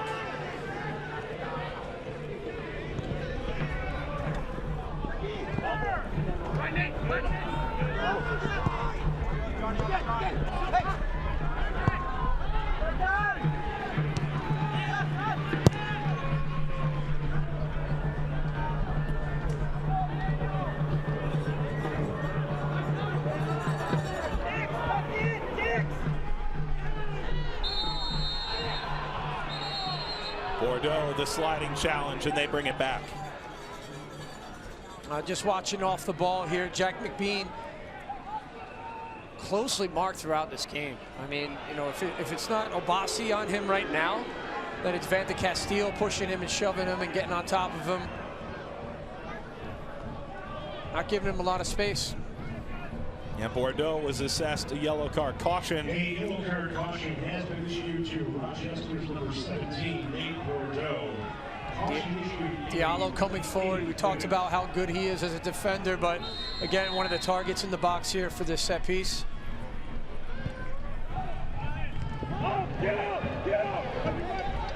Sorto. Great ball. A ton of room. Oliveira. Obasi. Oliveira keeps it in. Battling with Obasi. And it's kicked out. Well, he had him beat the first time. I thought I was going to see this service. There was 5 players from LA in the box screaming for it. Oliveira electing to one more cut on the ball. And again, you see the way he competes for the ball, Rossi. Very strong. Completely different size there as well. Offset a little bit. Obasi, 6'4". Oh, great Corner ball. set in. It's headed, and it's off the top of the net. And it's another corner coming up. Last touch by a Rhino. Wow, that's a great ball. Brian Oliveira whips this one into the near post. You see Jack McBean on the ball challenging, though, gave a corner there. You're right, Mike.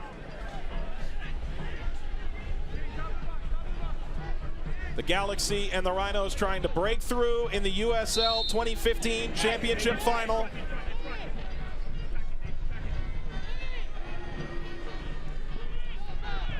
Sent across again for McBean and nodded away by Dixon. It's loose in the middle of the box, a shot, and it's knocked away, but offside flag was up.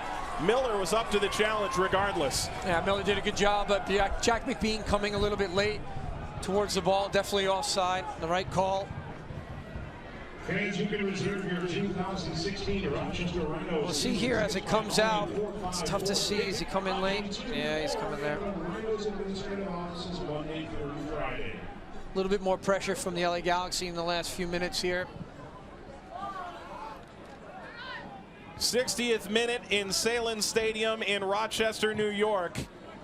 A championship town and a championship ambition for the Rochester Rhinos, the champions of the Eastern Conference, the most points amassed over the course of the 2015 USL season. LA Galaxy, a history of winning at every level, the Reserve League, the MLS, as they visit Rochester for the first time this season, seeking to add their first USL championship. So far scoreless, but chances galore. Problem for Rhinos fans is that they have not seen one save from Clement Diop. He is yet to face pressure directly, but in every way the Rhinos have shot at him. They've put the ball in the area and just haven't put it between the sticks. Yeah, you're right. They haven't established that yet. They're trying to create that room up front for them as much as they can. Again, another great touch from Mendoza, taking the ball in control. Mendoza having some conversation there with Lilly. Like Bob Lilly was telling him he wants him a little bit higher up the pitch there, get closer to Tony Wall. And number 20 for Rochester, normally in a deep position line there, winning the ball and distributing, but now pushed up high. Again, the changes. Dos Santos red carded from the Louisville game in the semifinal, sent off. Valesky, the other striker, he's out with a concussion. They've had to adapt. Mendoza. Bordeaux off of Obasi, sent back in, and whipped past Forbes, who catches up. You see Alex Dixon was hiding on the side, kept that ball in play. Great service, great delivery. Still, as you said though earlier, Mike, Rochester have not tested Diop at all. It's still no shots on goal. A throw coming for the Galaxy too, as a sub will be coming on in just a moment for the Rochester Rhinos. Sean Tosh, who got the surprise start, will be coming off momentarily for Colin Rolfe, who has dealt with a hamstring injury since August, rounding into form. The third man in this tremendous striking group, but with Valesky and Dos Santos out, it's been a bit more of a struggle here. Up the left wing, sent in for Lassiter. Punched away by Apostolopoulos. Tosh, Forbes. And you can see the frustration, particularly from Dixon at the top, as they've struggled to connect enough passes to get him the ball. Absolutely. Just that final breakdown. Good ball here over the top to Lassiter. Has McBean racing down the middle, and down goes Lassiter. He was trying to cut back, and he was pulled on the way. And he's got the pace to get him behind and always threaten that, stretch the game out a little bit. Pat McMahon coming in, getting the late challenge. Lassiter still down on the pitch. Here's a replay right here. There's a little bit of a Cruyff from Lassiter. He's done well, Mike, as you said, making the most of his opportunity, banging the goals in as of late. Lassiter, we mentioned it in the open, the son of Roy Lassiter. It's pretty incredible that we're yeah, we got to play together. Reaching the at DC United. Yeah, fantastic goal scorer. And Rolf will be coming on. We mentioned Tosh would be coming off. A surprise start for Tosh. Actually, you know, good quality player, but just tactically a different change. I thought Rolf was going to be the high player there. Looks like they might bring Tony Walls back into that holding midfield and bring Rolf on up top. Hold it, boys, hold it. Set piece here for LA. So Tosh will stay. Rolf awaits on the sideline. Although in this situation, maybe you do want Tosh in this moment on the set piece. It may well benefit the Rhinos. Set in, headed off the crossbar, and now it's in. The opening goal of the USL Championship final. Lassiter. Tremendous ball in. We talked about making the most of the opportunities. I said it to you at halftime, it could be a set piece that opens up this game. Oliveira, the flick on there. Lassiter following up the initial strike off the bar. And maybe Miller gets a piece of it right here. He does, he gets his hand on it. Tremendous there on the first save. And a great second follow-up there from Ariel Lassiter. On the score sheet once again. He's really made the most of his opportunity as a young player. Fantastic goals. 4 goals in 3 games as Tosh comes off in favor of Colin Rolfe. And it's a good time to bring Rolfe on. They now need instant offense against this Galaxy 2 side that is yet to concede a shot on goal. Again, Oliveira, his set pieces, his delivery has been exceptional throughout the year, but more so tonight. Dangerous player, and a great flick on at the near post from LA Galaxy. Always difficult to defend, Mike, because the commitment that comes forward makes it really hard for the goalkeeper to get set. Brandon Miller did the best he could, got a hand on the first shot, did very well. But you need the defense there to turn and follow, especially when you got a guy like Lassiter. You know he's always sniffing out. He's an opportunist. He's looking for the opportunity here. He chips the ball wide to Oliveira, but picked up by Miller, who's made 4 saves tonight. These fans have something new to cheer for with the Galaxy ahead. Yeah, as you said, outnumbered. Yeah, absolutely. The home advantage is that fan. You know, can they be the 12th player on the field for them?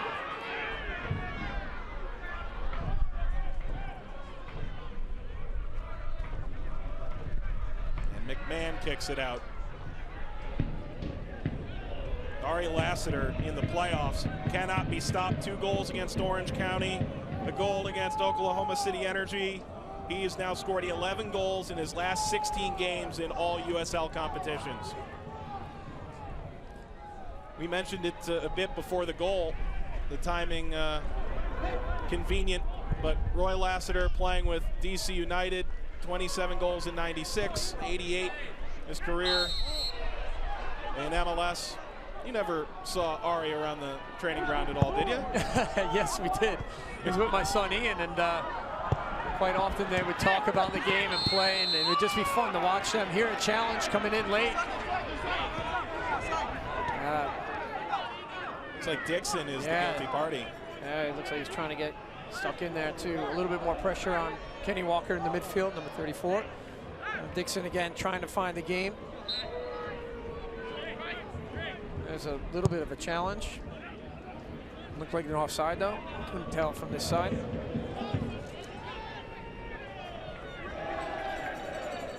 Again, you were mentioning, you know, Ariel scoring goals and following his footsteps of Roy. Well, I got an opportunity, the privilege to play with Roy. Great combination. It's fantastic to see him putting the ball in the back of the net. Now to see Ariel doing it, the next generation coming through.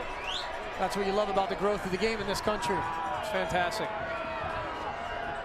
It helps that his favorite player growing up was almost assuredly his dad.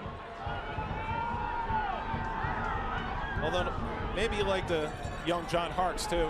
No, I'm sure he's like, I want to break your goal scoring record. That's what he's trying to do. Well, this is, you know, what we expected, you know, coming into the second half, Mike. You know, different opportunities. Whoever gets on the score sheet first. We'll see how the game opens up now. Sometimes the game dictates to you. Other times you've got to go and make the game. We'll see what kind of reaction we get, response from Rochester Rhinos here at home in front of their own crowd. Obasi. Now Miller, 4 saves, including a crucial one to keep the ball out of the net, but it wasn't enough. His team trailing the Rhinos, rather the Galaxy 2. The Rhinos trying to stage a comeback. They score first very often, but it's worth noting that in the few times, as Heather Prusak reported earlier in the game, that they have not scored first, they've drawn each time 1-1. Correct. Van de Castile, Apostolopoulos, turned over to Oliveira.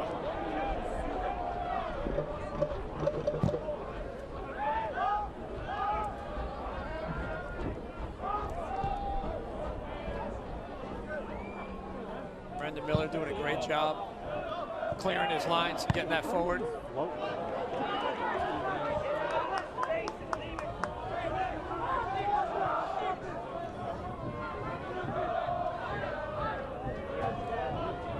And as I mentioned before about Tony Walsh, tactically the change that Bob Lilly made for the start of the game, pushing him very high, bringing Tosh in to that midfield. Now you see Tony drop back into that center midfield position, looking to establish a rhythm again for Rochester.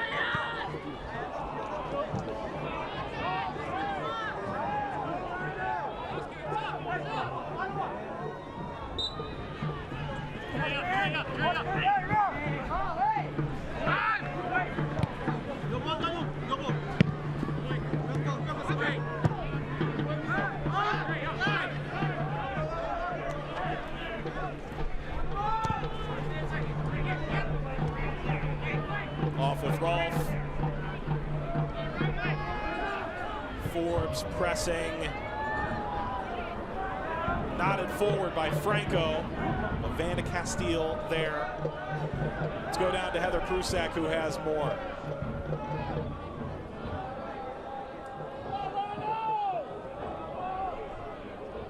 He's been communicating with Johnny Mendoza a lot, telling him to get higher, push up a little bit more.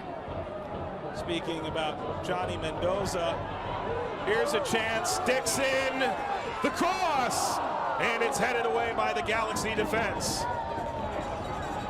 Great turn by Dixon, finds some space. And he drills this one across near post. Stedes with the defensive clear. Leading to this corner here, Rochester trying to get a response. Cross to the back post. Again, the first to get ahead. The Galaxy looking for a handball. And they say it was off the head of the defender. And out for a goal kick. Jack McBean doing his best there. Defensive shape, getting back again. Grant Van de Castile competing here. Here's the ball as it bounces up. It hits him in the face, actually. You hear the 12th man in the crowd here asking for a handball. De Castile trying to apply pressure. It's bad enough to put one right off your beak. Yeah, but exactly. to be blamed for a handball. It's got to be a bit sore there. Tony Walsh, great win in the midfield there. Sets his Mendoza's been fantastic first and second half. And he is pushing forward more here. Bordeaux, Obasi. Rhinos trying to tie it up in the 73rd minute. McMahon, Mendoza. The Galaxy 2 compact.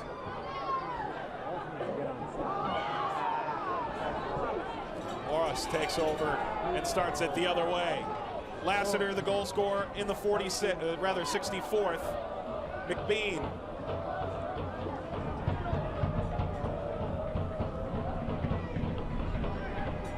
Lassiter, the lone entity in the 18. The throw coming for the Galaxy.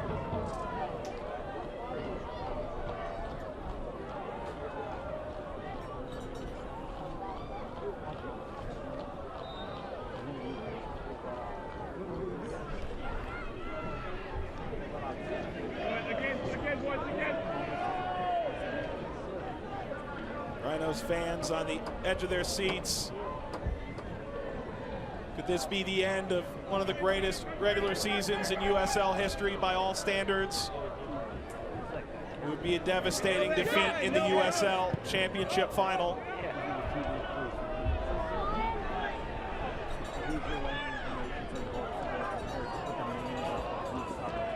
This crowd has been waiting to erupt since the opening minute. Covarrubias will be coming on for Galaxy in a moment. Again, as Obasi picks his head up, tries to find it, trying to do the timing for Dixon to find him. There's another stretching ball over the top.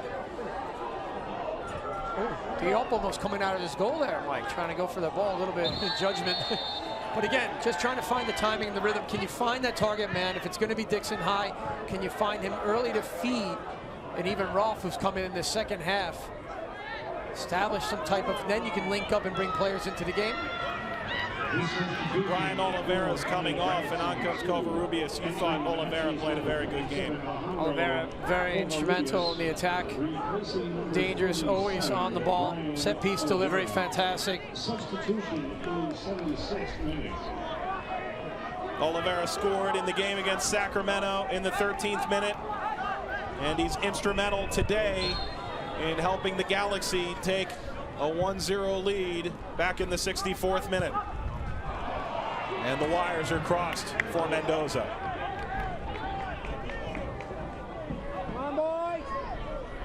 Nike is a proud partner of the USL. Follow it, Nike Soccer on Twitter for all the Mendoza, born in Colombia, family moved to Orlando when he was age 16. Had a chance to play with Orlando City in the USL back in 2013. Won the USL championship with that group.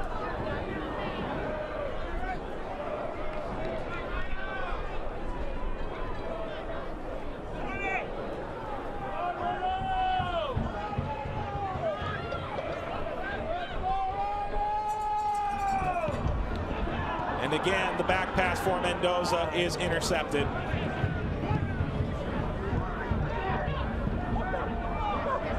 Mendoza chasing it down, but Covarrubias takes over. Yeah, difficult ball played into Certo.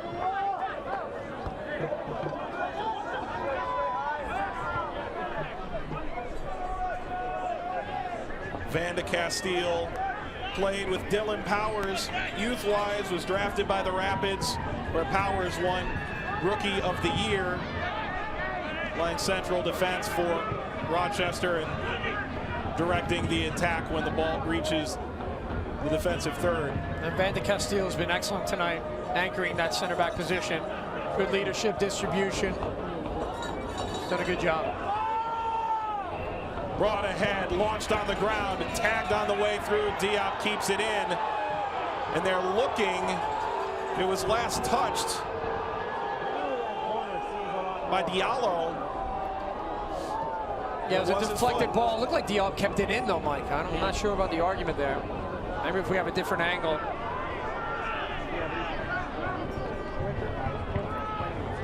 Bordeaux, time slipping away from the Rhinos. They've trailed now for 13 minutes. On the ground for McBean, pushed from behind. Play continues. Mendoza circumvents Sorto. And now the service is popped into the air and pulled by Diop. Again, Mendoza continues to probe. He's asking questions. He's running the ball individually.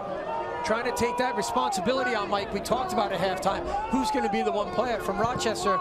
Mendoza's been that guy first and second half.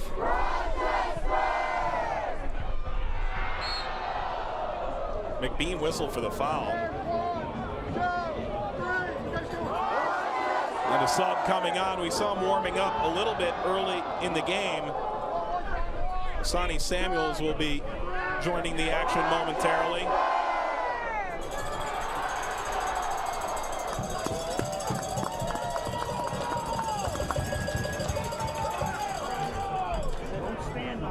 The 2015 USL Championships on ESPN3 and YouTube.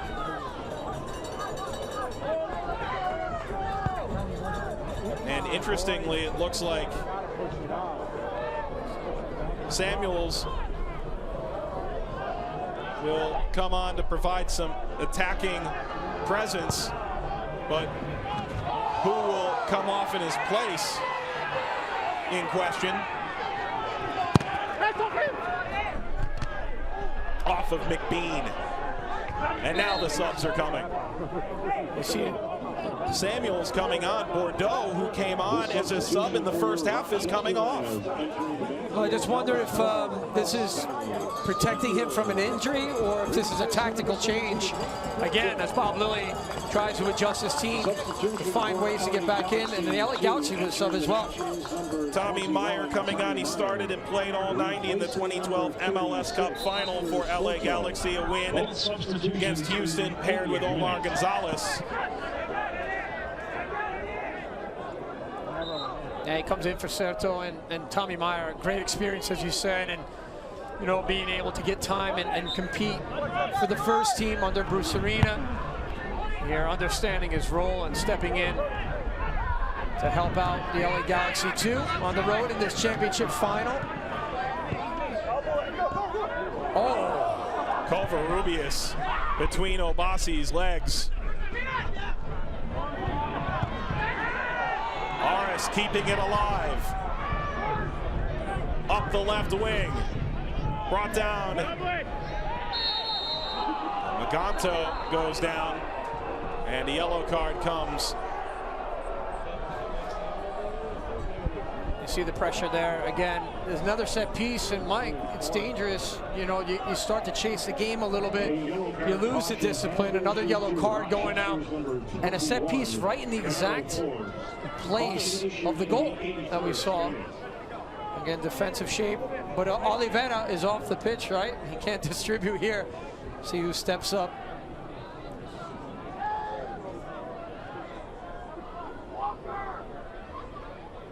Oliveira had several opportunities off set pieces, corners and free kicks alike. Galaxy looking to double their lead. Autos on the ball. Excellent delivery from him. Sends it on net, and Miller yanks it down. Good hands from Brandon Miller. Very sure of himself, no rebound whatsoever. Again, we talked about the wet conditions here, the rain earlier on in the first half, and all USL playoff matches. Good play from Brandon Miller. We spoke with Kurt Adolfo this week a bit about the championship legacy that Bruce Arena and the LA Galaxy organization has put together. He talked about learning to be a championship coach from the way that Bruce runs his program and all the players that they've brought in and out of his team, and yet this group again appears on the verge of adding another trophy to the very extensive case of the LA Galaxy organization. Yeah, I think you know, Rochester will argue there's still a lot of time left in this game, but as you say, I got to share the field with Kurt Adolfo, you know, at UVA, but also at DC United. So yeah, being under a guy like Bruce Arena, understanding how to compete and how to win. It's fantastic as we see the competition here. It continues again. Autos being taken down in the midfield. He just took that last free kick. He might be on this one as well. And he is in another dangerous position.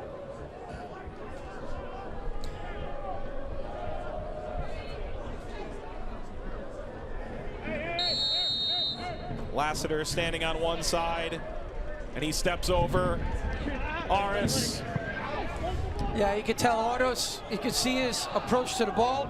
He wasn't ready. You know, that's the result. You know, he wasn't focused and concentrated. He's put in a great effort so far tonight. Tremendous player. Some of the best views of Rochester. And be sure to join us after tonight's match. Aris, Lassiter, McBean, the give and go, and offside. Lassiter skied the shot anyways. He throws his arms up. And again, that great layoff. I don't think he was off when the ball was played. That's a tight one. You saw Jack McBean put his hands on his head. Again, Lassiter with a great layoff there, and great change of direction, just looking for the ball and behind, threatening. Great chase down from Pat McMahon, pushing forward here as a fullback for Rochester.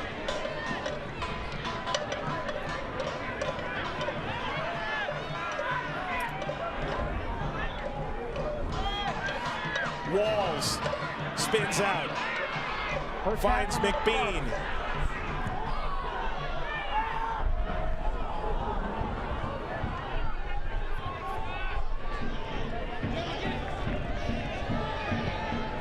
'85th minute of the USL Championship game in Rochester, New York. Salem Stadium. And a heavy foul. And look at Forbes, he is jazzed up. That was a very, very late challenge, reckless as well. Nacho Maganto. Yeah, Maganto. Take a yellow. Definitely going in the book for that one. A very late challenge.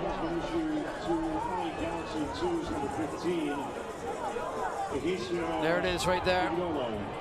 No chance that he's going for the ball.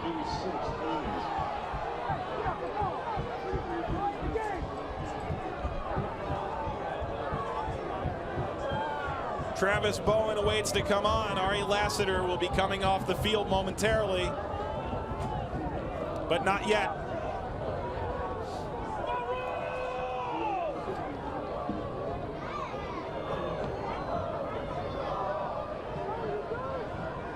And the subboard put away.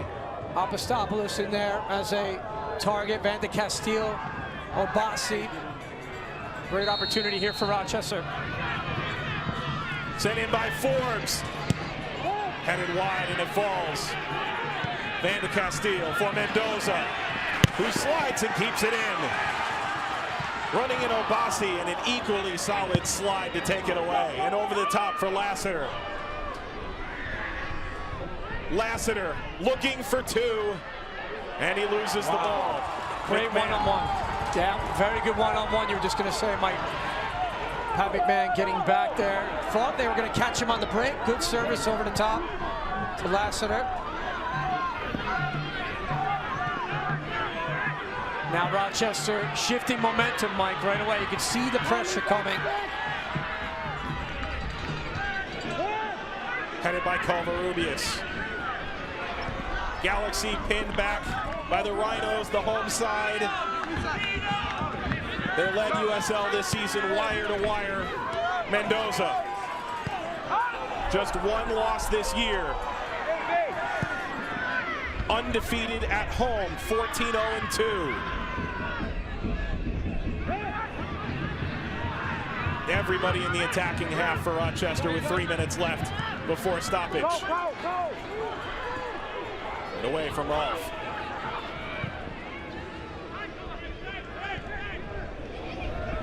Taken from Covarrubias. And the crowd on the edge of delirium with every turnover.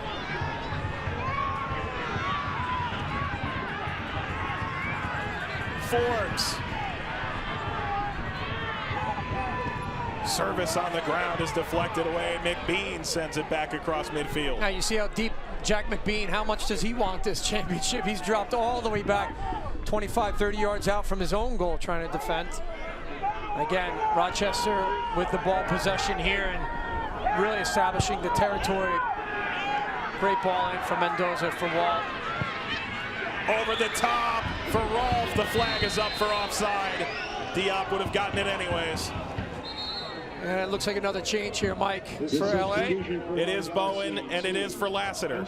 No, again, this ball, a little chip over the top here. Rolf just behind that back line. 1 second too soon. And Lassiter, the goal scorer, coming off. 64th minute, Ari Lassiter, his 4th goal of the postseason.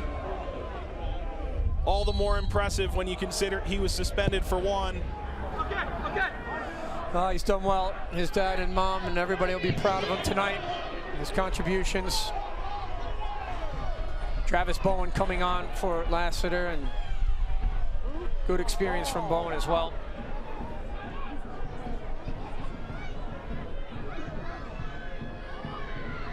Bowen did start in place of Lassiter at forward against Sacramento when Lassiter was out.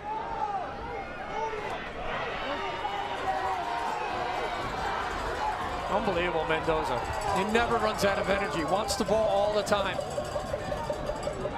Final minute before stoppage. Covarrubias chests it down and back to midfield.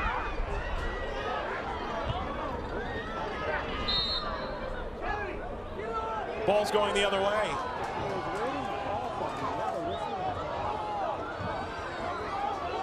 Mendoza. Slides into the ball, and with about 10 seconds left before stoppage, this is the chance that the Rhinos have been waiting for.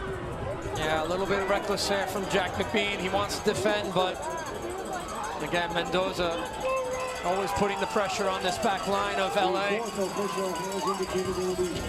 3 minutes of stoppage time.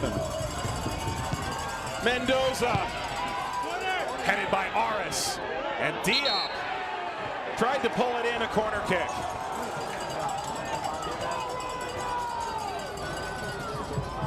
These fans are rowdy, they want an equalizer.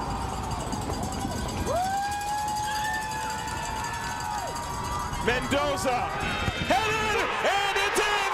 The Rochester Rhinos have tied it in stoppage time!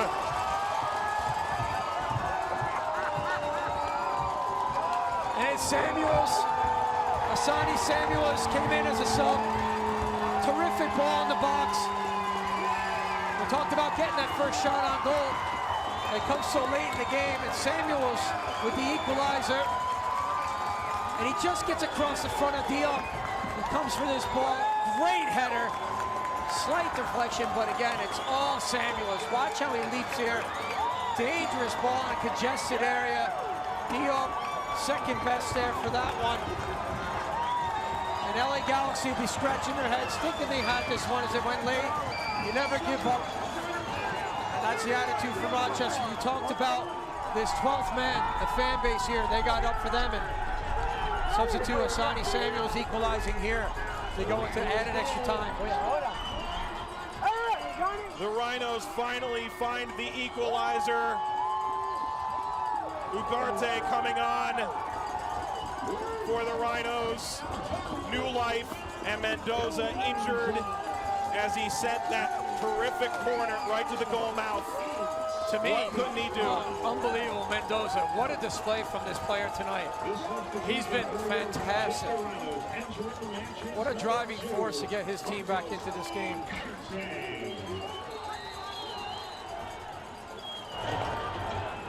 The Rhinos tie it up in the 2nd minute of stoppage time. And there are fans cheering them on for one more.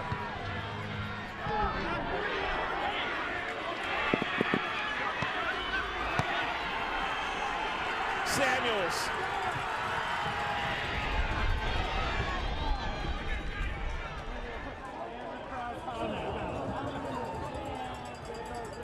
You see that ball a little bit forced from Forbes there, but again, the energy of Tony Wall in that midfield. Tony Wall's number 20, center midfield now for Rochester. Started high in the beginning of the game, dropped back tactically where he normally plays. Just that ball winner again. Here he is challenging in the air. McMahon on that one. Looking for Samuels. And Samuels wins the ball, but quickly dispossessed. Stoppage time continues to tick on.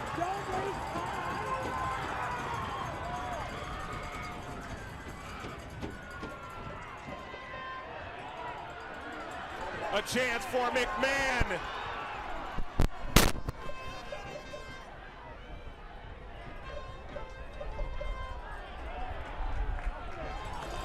The goal certainly added to stoppage time, but even with that, time may be running short. And there it is. 90 minutes, not enough.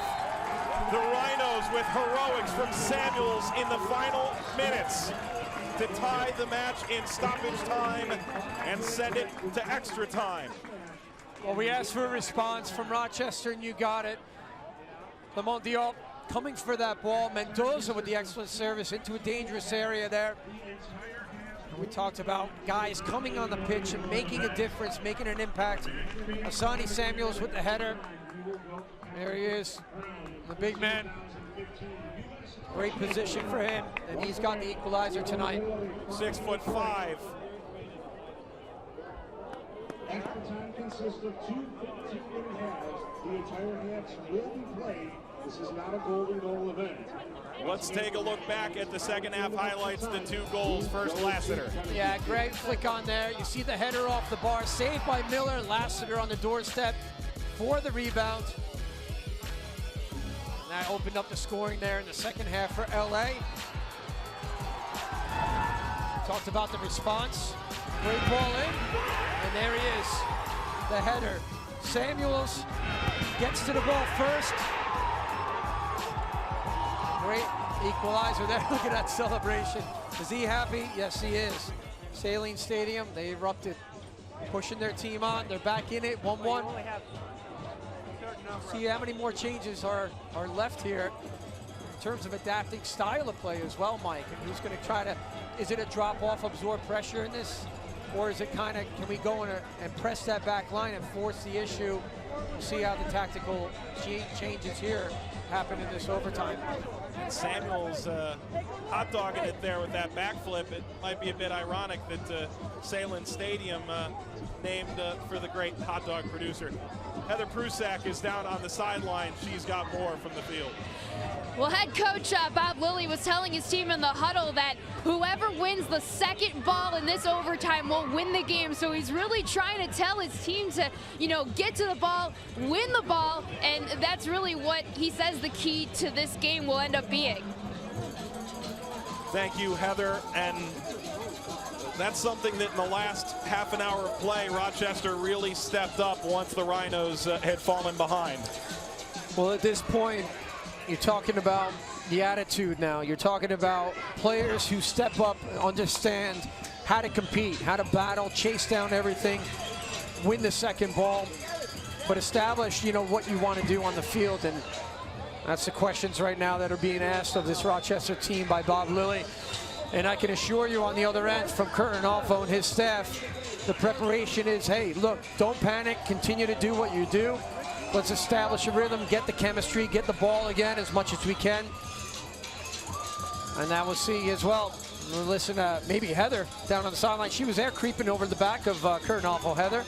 Yeah, Kurt Arnolfo is telling his team that it's time to start playing our game. They're tired. We've got good formations out on the field, so that's really what he's stressing, is to, you know, kind of expose the Rhinos, you know, some of their fatigue a little bit.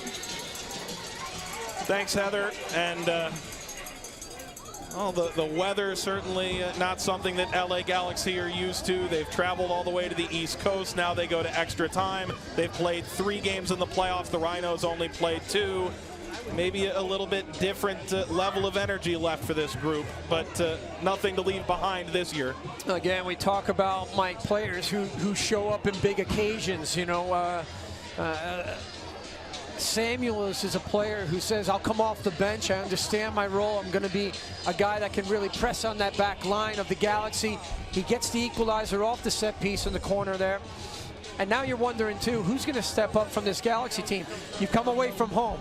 You're a West Coast team. You've done so well on the road. The mentality's been great.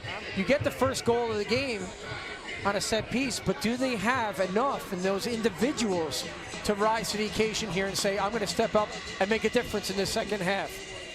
Patience is very important. Very important. Do not go chasing the game right now. Especially because there are two 15-minute overtime periods.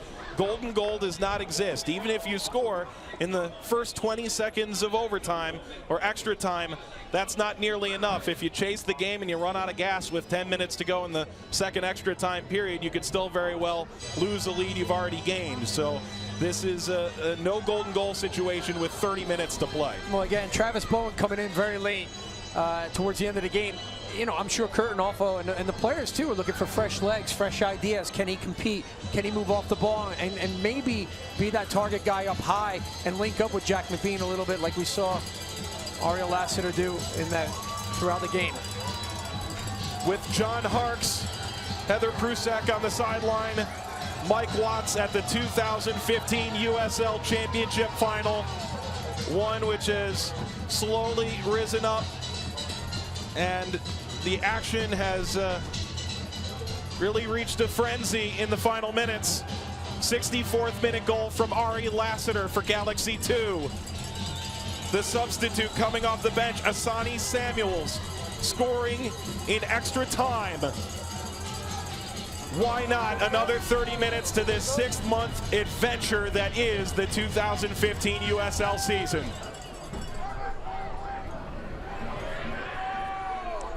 Nightfall in Rochester. There was concern about the rain. It was here early, gone late. This time tomorrow may well be snowing at Salem Stadium. Tough conditions for these athletes that will give until there's nothing left with this extra time in mind. Taken by Bowen. Rolf, who came off the bench tonight. Whistle blows as the white jerseys of Rochester will take possession, moving left to right in extra time period number 1. Well, again, Heather was reporting there about Bob Lilly and what he was saying. Can we pick up the second ball right away in the extra time here, the overtime? You're just seeing the second ball being picked up by Rochester, the competition through that midfield. That's going to drive the game.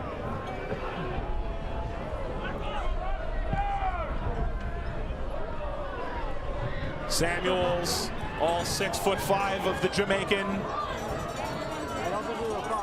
Nobody's there. Ugarte trying to get the overlapping run.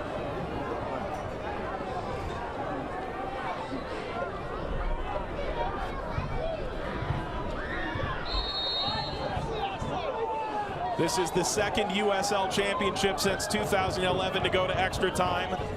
The previous effort went to penalties.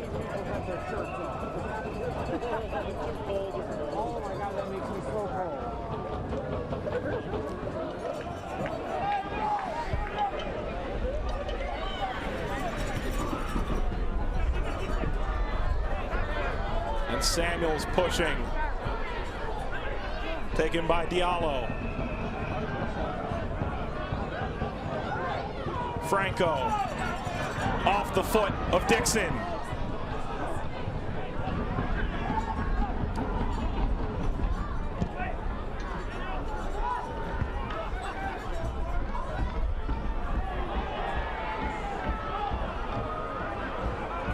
Ball to Forbes.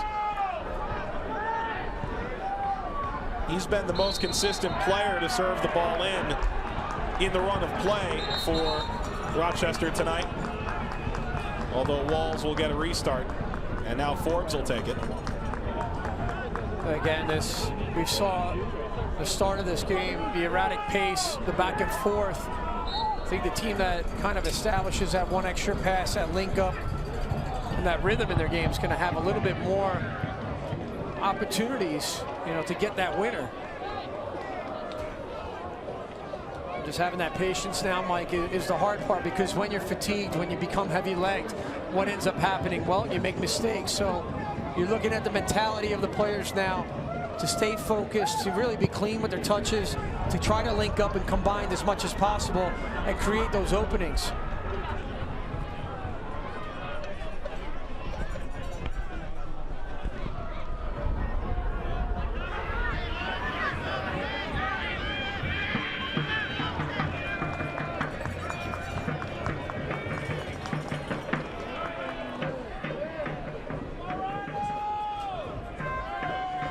The last meeting between these two teams, the USL quarterfinals last year in Los Angeles. Galaxy 2 with a 2-1 win over Rochester. The regular season last year, these two teams met, but being in different conferences this year, no meetings between these sides. They saved the best for last. Maganto, but the other 15 leaps in front. McMahon, Forbes, and between two attacking forces. The game seems to be played directly down the middle, and they've got to really open up the wings here and stretch out the game a little bit more. Bowen out-muscled for the ball.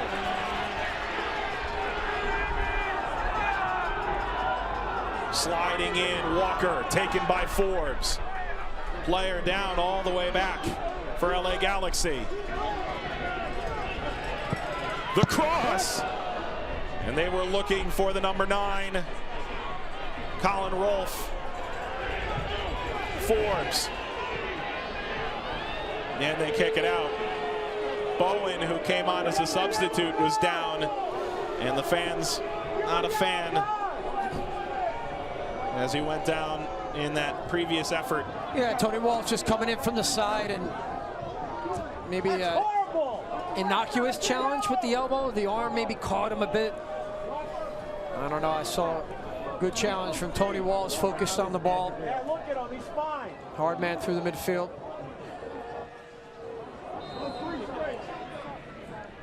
Good sportsmanship again from Rochester to put the ball out of play, and LA giving it back to him.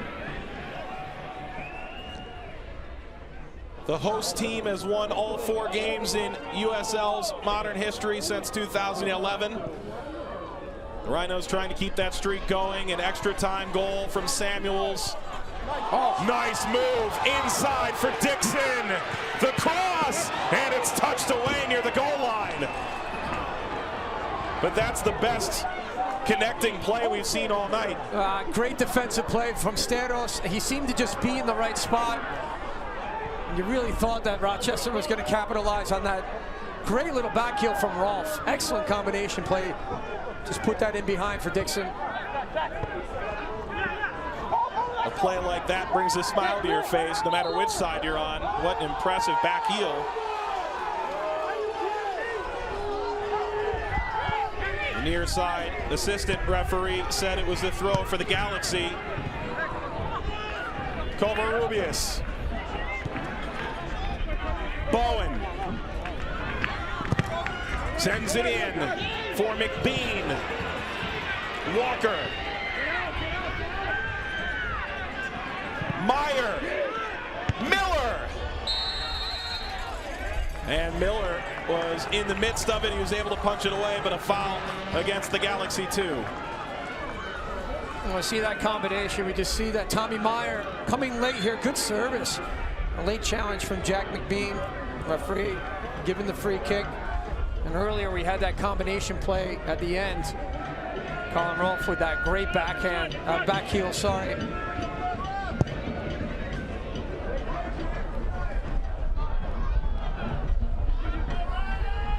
Get Rochester. They're just looking for that killer pass, both teams, Mike. You know, a little bit more patient and just establish connectivity. One more extra pass through the midfield. Keep it simple. Halfway through the first extra time session, 2 15-minute extra time periods, regardless of goals scored. Oh. 1 goal won't be enough. Walker switches sides. Great vision from Walker, just to open up the game a little bit. There's that experience through the midfield. You mentioned of late things have been played right down the center. Covarrubias trying to change the flow. Can't find the room for service. He's looking for an option, somebody else to link up with him. Nobody in support. Franco. Meyer whips it towards the net.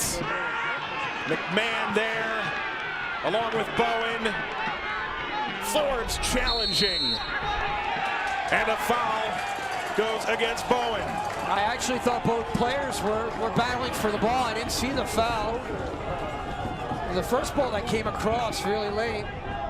Here it is, just pushing and shoving there. Forbes, I didn't see the foul. You know, referee seeing something differently. Obviously, he's closer to the action there. Pat McMahon getting on the inside of Bowen there for that defensive header, just to kind of clear that area. Did a very good job.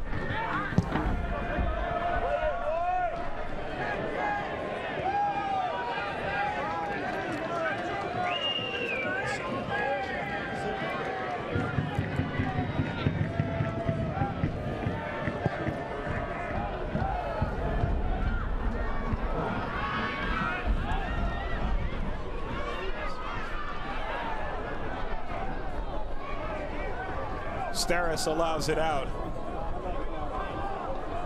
Last year in the semifinal, the Galaxy led 2-0. 2 penalties against them in a difficult environment in Sacramento. A lot of new players this year, but they felt robbed last year. They used it as motivation in the semifinal.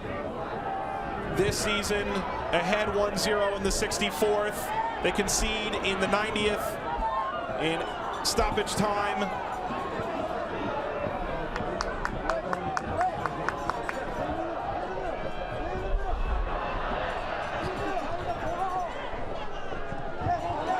Chips it wide, McMahon. He'll collect again. Through. Across! And all the way across the face of goal and wide. Dixon nearly picked it out, and he had Diop beat if it found a foot. I see a great run here in the combination again. Just across the inside of the 6. Nobody following up on the weak side. Great ball across, great delivery. That was an opportunity gone by the wayside for sure for Rochester. That's the best opportunity we've seen, Mike, in the overtime so far. That may be the best opportunity that Rochester has had in the run of play all evening. Their goal coming off a corner kick from Mendoza, who left injured shortly thereafter. Van de Castile. Now the Rhinos slow it down as now McBean is down and slow to get up. Yeah, it looks like he's offside there. Headed back towards Diop. He's trying to keep it in on the line and he's out of play. Yeah. A corner. Assistant referee did a good job of allowing that play to continue on because the initial ball would have had an offside position there from Samuels, but then Rolf is the one who kept it alive, and he continued on, so very good job there. And you see Diop, he's trying to keep it in play, almost to his own fault. Is he the pressure coming late? Diop now, I don't know, is he a little shaken up? I'm not so sure. Maybe just trying to control the rhythm of the game. Might have got a challenge there late. We'll keep an eye on that.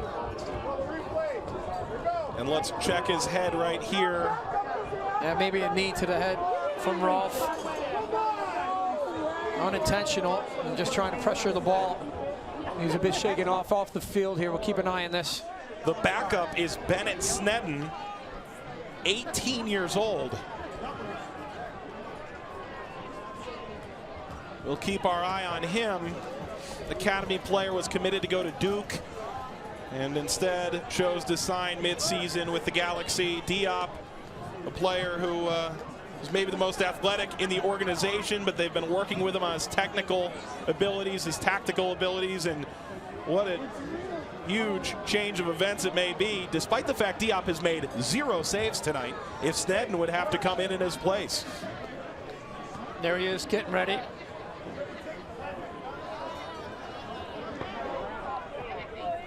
Again, you're also thinking too now, you know, the approach in the second half of the overtime. I mean, you're like, you got to think about penalties as well if it comes down to that.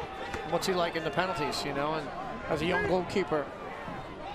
We'll see if Diop is okay and ready to go. And that's how cold it is. Snedden needing the full wear tonight. John Hartz needs it too. This is it's where we need the fire pit, Mike, up here. Oh my, Anolfo giving final instructions to Snedden. He is going in. Absolutely remarkable. What a turn of events in the 104th minute with about a minute to go before the end of the first extra time period. Can you imagine a situation where a player of Snedden's stature, who is placed into a professional match, a championship final no less, and being asked to fill in for a player who is third in goal against average for the Galaxy 2 among USL keepers this year? When we talk about baptism by fire, this is it right here for Snedden. And these are the opportunities you're looking for. We always mention the competitive edge and that winning factor, the development, but you want to put players in pressured situations. Well, I don't know if it gets any more pressure than this, Mike. And he comes in on a corner kick for the Rhinos. And you got Van de Castillo right in front of him trying to block his pass to the ball. Snedden stands 6'3". Sent in, and it goes over everybody. Tommy Meyer with a little flick there. Good defensive posture from Meyer. To be fair, Diop was not challenged at all tonight. Wow, what a great ball. And Snedden dives at it. And it goes wide, another corner. Yeah, fantastic ball from Alex Dixon. Again, he's just drilled this one across. A slight flick on there as well from Samuels. And Snedden already just has to get his hand on it just to make sure. The crowd is going nuts. It sounds like a stampede.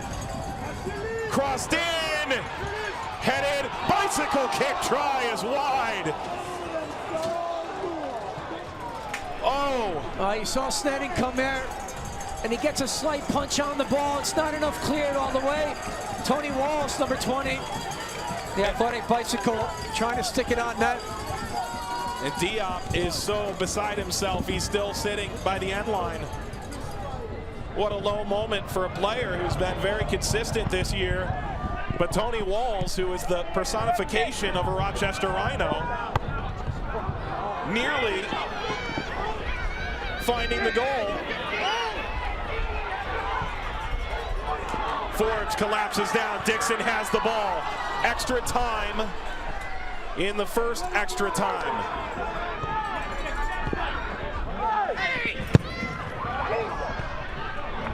Off of Franco.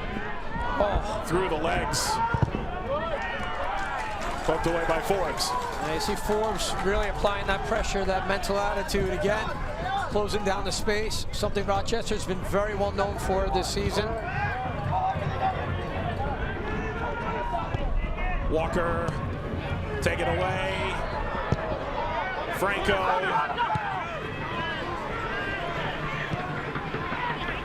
Aris.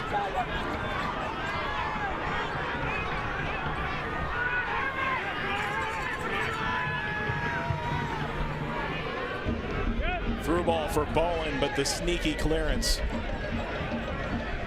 And now Forbes with three options to choose from. Over the top, Samuels.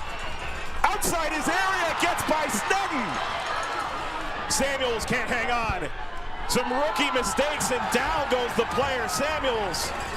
And a free kick coming, but it all comes back to the rookie goalkeeper who came so far off his line, he was 25 yards out. Yeah, and it was a little bit of a deflection there, slightly. You see the bounce completely misjudged at the end. Comes outside of his box, and you know, Diallo was there marking the 1v1. Not sure Snedden really need to apply, come out that high. Made the decision, had to commit to it, but wow, what an important decision here. Forbes sends it in. They're looking for a handball, it's not coming. And the end of the first stoppage and first extra period of overtime. Unbelievable pressure there from Rochester. Really woke up this crowd, getting the equalizer, taking it into extra time. Again, the pressure coming in. 15-minute overtime period. Once again, our match remains level at the end of the second Heather Prusak is down on the sideline with more about Kurt Analfo. Heather. Yeah, the LA Galaxy 2's head coach, he's pretty upset that they're not getting any calls. He's saying that they're calling everything on Jack McBean, and you can clearly see the frustration on the sideline, even on that last play there. You know, obviously understandable, the LA Galaxy 2 not happy with how regular time ended, so you can definitely see visually you know, not as much life as in the first half and in regular time down here on the sideline for LA Galaxy 2. Thank you, Heather. The entire Rochester Rhino organization, with everything in this game, everything invested. Well, again, the high energy here, Mike, from Rochester. We talked about the battle and the fight. They are certainly showing how to compete. And again, going back here just towards the end of the half, there's the deflection. And here's the misjudging of the bounce. Sneddon's already committed outside of his box. And you see again, very, very lucky that Diallo was there, but then gives up the foul for the late free kick towards the end. Under pressure, LA Galaxy 2 on the road here. Again, you know, the fan base in Salem Stadium getting behind their team. You want to see a response now from LA. What kind of energy are they going to come out with? And we look at this last free kick in. Yeah, Jack McBean again took one almost off the face again, trying to head that clear. Bob Lilly, last instructions there for Rolf. Game on. Yeah, the crowd, I don't think they're very much worried at all about the weather conditions. There's Diop. LA Galaxy goalkeeper shaking up there, and Sneddon didn't really have a proper warm-up, did he, Mike, before he went into a pressured situation? We talked about that. And right now, there's the instructions there saying stay focused, stay relaxed. Can you do it as a young player? When the half ended, he didn't go to the huddle. He went straight to the opposite goal and was warming up with the goalkeeping coach, who was trying his best to get his head back in the game. When you make two mistakes fresh off the bench, how do you begin to get your head back in proper form? Well, again, can they get through it? That's the thing. You weather the pressure that you're under. It's got to be the leadership on the field, though, that lifts him up as well. Rochester have been the better team in the latter stages of this game. Rolf, Forbes,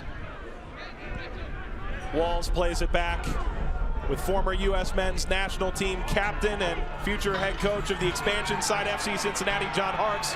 Mike Watts on the call of the 2015 USL Championship in Rochester, New York. Ari Lassiter in the 64th minute, equalizing were the Rhinos. They're looking for the goal here. The cross is just behind the player on the back post, Ugarte. Well, establishing a rhythm, great communication through the midfield, combination play. Tony Walls, number 20, dropped back into that holding midfield role. He's really established it. Done a very good job of winning the ball, but also distribution, connecting through the midfield. Excellent job from Tony Walls.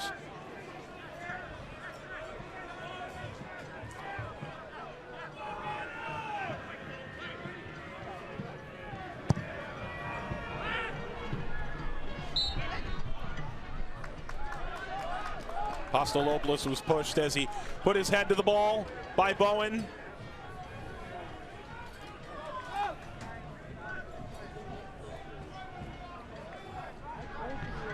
There was a point in the middle of this season where Rochester felt that they had their turning point. They played in the U.S. Open Cup against Philadelphia Union. They fell in devastating fashion, but they played against Harrisburg twice in that span of about a week. 3 games in less than 10 days. And this is where Bob Lilly said his team figured out that they were capable of very special things this season. That came back in June. Now, in the middle of October, a chance to bring a championship trophy back to Rochester.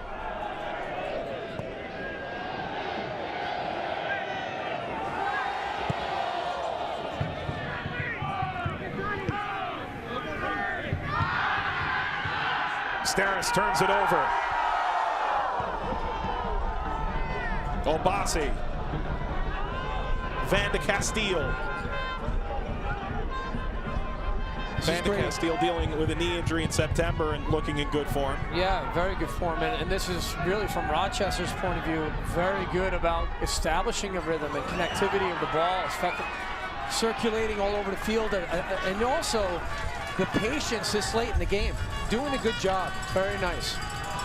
And this seems like a complete 180 from the first half when Bob Lilly felt his group was playing too direct, not getting enough passes. McBean has no support between the legs of Forbes as it pinballs back to McBean. Yeah, you just mentioned between the legs. I'm looking for the legs of LA Galaxy. Can they have that energy to push up and link up with Jack McBean? They left him on his own.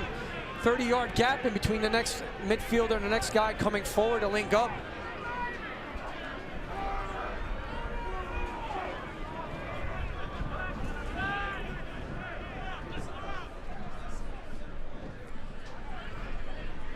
So a free kick coming for Galaxy 2 as they seem to have settled down in this second extra time period. We'll go to 120 minutes.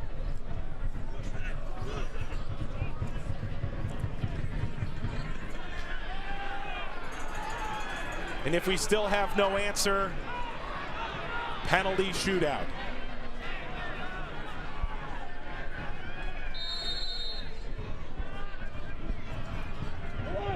Sent in over Meyer. Touched wide. Van de Castile. Up the line and out of play.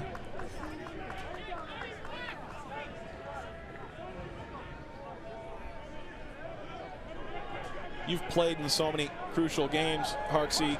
Is there a level of first time this goalkeeper getting a chance to touch it, Snedden, in extra time?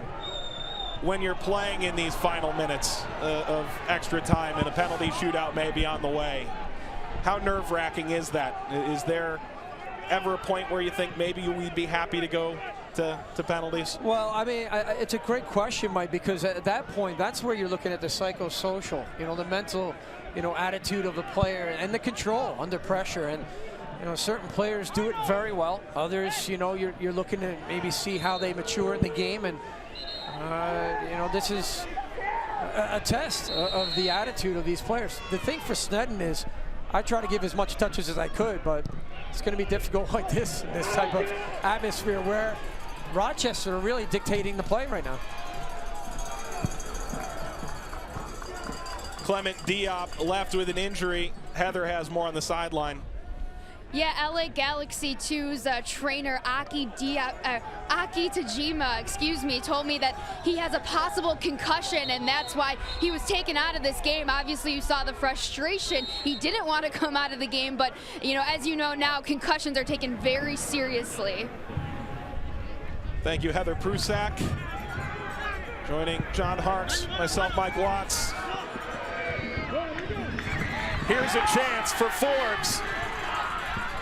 Clips it wide. Dixon looking for a hero. The cross is pulled in, and Snedden challenged for the first time in extra time, and he's up for it. Well, we talk about what kind of reaction will you get from Snedden. Did a good job of holding on to that ball. A great combination through that midfield, but again, it's the second ball. You saw from Forbes. He applied the pressure in the midfield, Mike. That's been the key for Rochester right now. Great energy, and really attacking the ball into space. Look at this again. Dixon with the move inside, plays Forbes. Walls. Some room now. Ugarte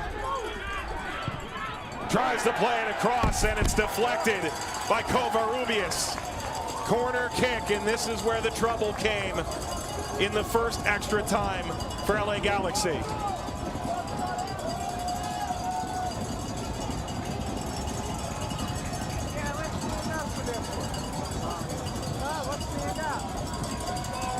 Forbes. Yeah. 27 years old, one of the elder statesmen of the group.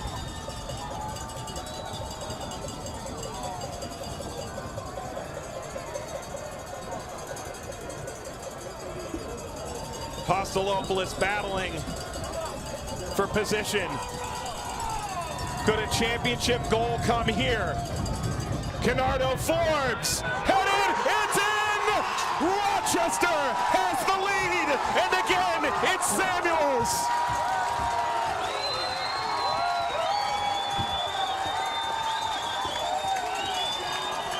Once again, it comes down to a set piece. And Asani Samuels is the man on the spot. Same area. Fantastic header. And he out-challenges there Tommy Myers. And Sneddon, as you said, trying to get to the ball, but Samuels, what a great header and a great finish from Rochester to take the lead 2-1 here in the second half of extra time. And in the chilly temperatures, it's the Jamaicans connecting to put the Rhinos ahead. Wow, what a game. What a championship final in 2015. And there's still another 6.5 minutes plus stoppage to go. Incredible poise from Rochester to fall behind in the 64th to score with just minutes to go in stoppage time. Set in, Miller's got it.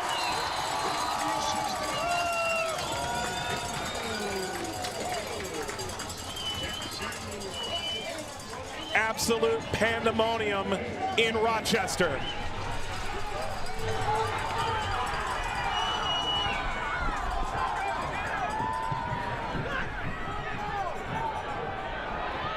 Forbes, McMahon, one more could well put it away, and Rochester doesn't seem like it's interested in being pinned back. No, and you talked about, different players that stand up and make a difference in the game. Forbes, the elder statesman, as you said, 27 years old, number 21, takes that corner kick, and what a terrific ball it was, really into a dangerous area, and gave every opportunity here. Again, the pressure, wow. Talk about Samuels making a difference coming off the bench. He and Forbes have been driving the game this second half. They've been doing a very good job here for Rochester. 2 goals as a sub. What a difference, Mike. What, can you ask anything more from him?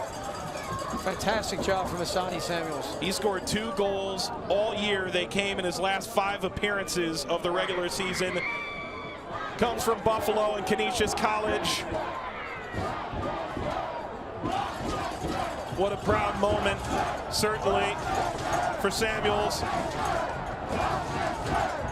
Forbes again being the catalyst. The chant of Rochester is deafening.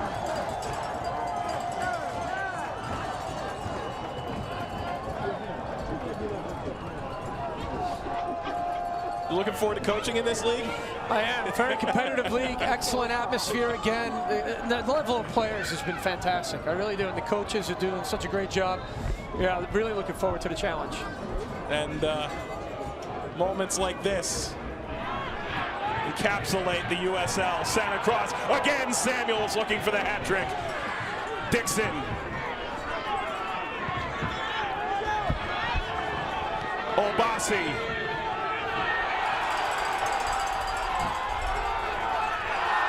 Sends it in for Ugarte, the cross, and it's too strong, but it's picked up again. McMahon. Another service coming from Forbes.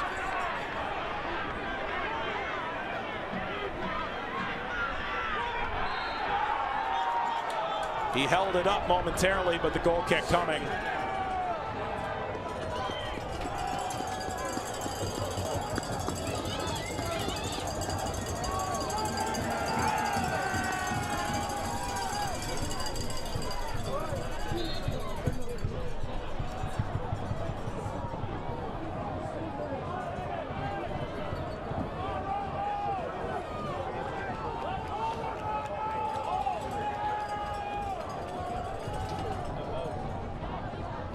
Galaxy, another free kick opportunity in extra time. And Miller taking no chances. He sat for 3 long years for the Rhinos. and he can taste a championship. And the ball's going in the Rochester direction. Well, again, the added pressure there you see from Rolf, Bugatti, all stepping up on that back line of LA. Energy level's been fantastic from Rochester right now. And you just wonder, does LA have enough in the tank to compete and get back into it? And a free kick here for LA deep in their own half. Plenty of time still on the clock, but the momentum has really shifted for Rochester here in the later stages of the games. Falls at the top of the 18, and Walls blasts it downfield, where Snedden is well off his line to collect it and send it by the chasing Dixon. Falls for McBean, tagged away. Walls slows it up. Maganto.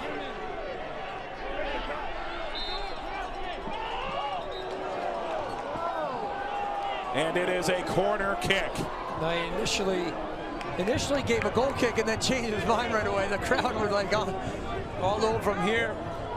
LA throwing everything they can here into the box. We'll see if they can get this equalizer. Rochester, strong defensive team.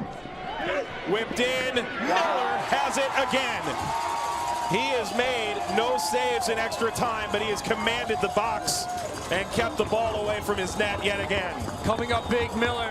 It's been huge for Rochester, solid.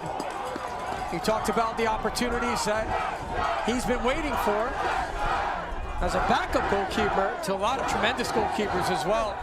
And he's making the most of his opportunity, this season. Fantastic goalkeeping from Miller. He wasn't even the starter at UNC Wilmington his first 3 seasons. He sat 6 of 8 years. Talk about patience, right? And dedication. He tore his bicep. He didn't know if he had a team to come back to. Bob Lilly said, "You'll be coming back to this team." He sat last year behind McCarthy. Here's the through ball, and it's not there for Rolf. McCarthy won goalkeeper and rookie of the year, went to the Union. Miller took over. 1 minute of stoppage time. And they bring the play all the way back, and this may be the best chance the Galaxy 2 have remaining.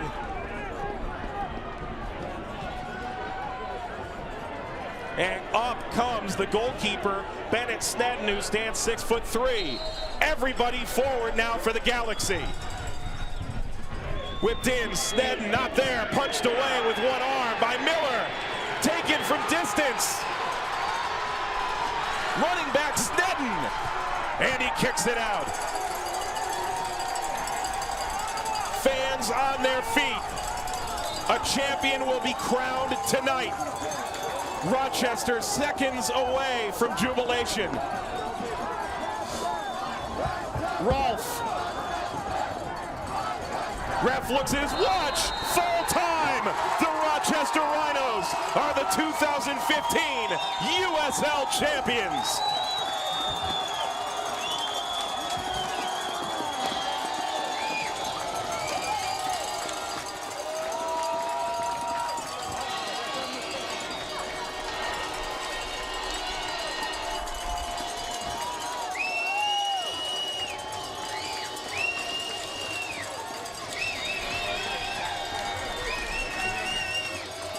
We just saw Bob Lilly, Kurt and Alfo exchange hands. The fans now, even on the pitch, celebrating in Saline Stadium. Rochester, the hosts of the 2015 USL Championship, and now the winners, Mike, really competing well tonight.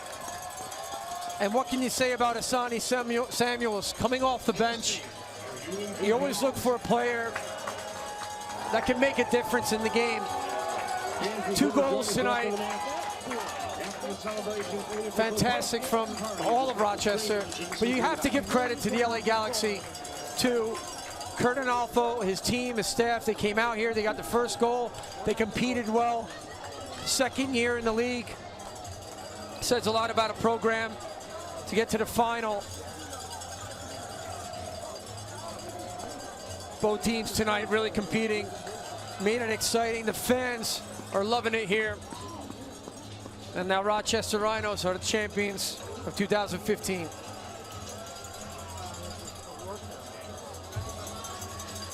We go down to the pitch. Heather Prusak, along with the hero tonight. Asani, how do you even put into words what just happened tonight? I can't tell you. My coach told me to go out there and do my best, so I just went out there and did my best. Work hard for every ball. Everything that comes in here, I try to challenge and win it. How were you able to come off the bench and have such a great game tonight? It's all about confidence. My team is down. Two of our better strikers are out, so I have to step up to the plate. Where does this rank in your soccer career? Oh, come on.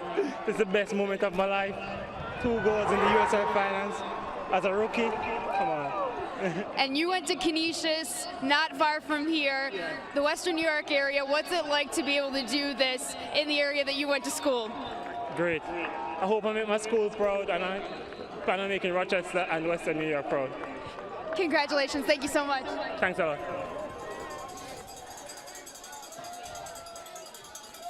Asani Samuels, 2 goals in the final 31 minutes. He scores in extra time, the game winner. He scores with just seconds remaining in the Rhinos season. Clutch is an understatement, John Harkes. Absolutely. The first ball being delivered from Mendoza. Fantastic contributions from him tonight before he was subbed out. And then you see Forbes, the elder statesman, as you said, taking another great corner. 2 set pieces, makes a difference.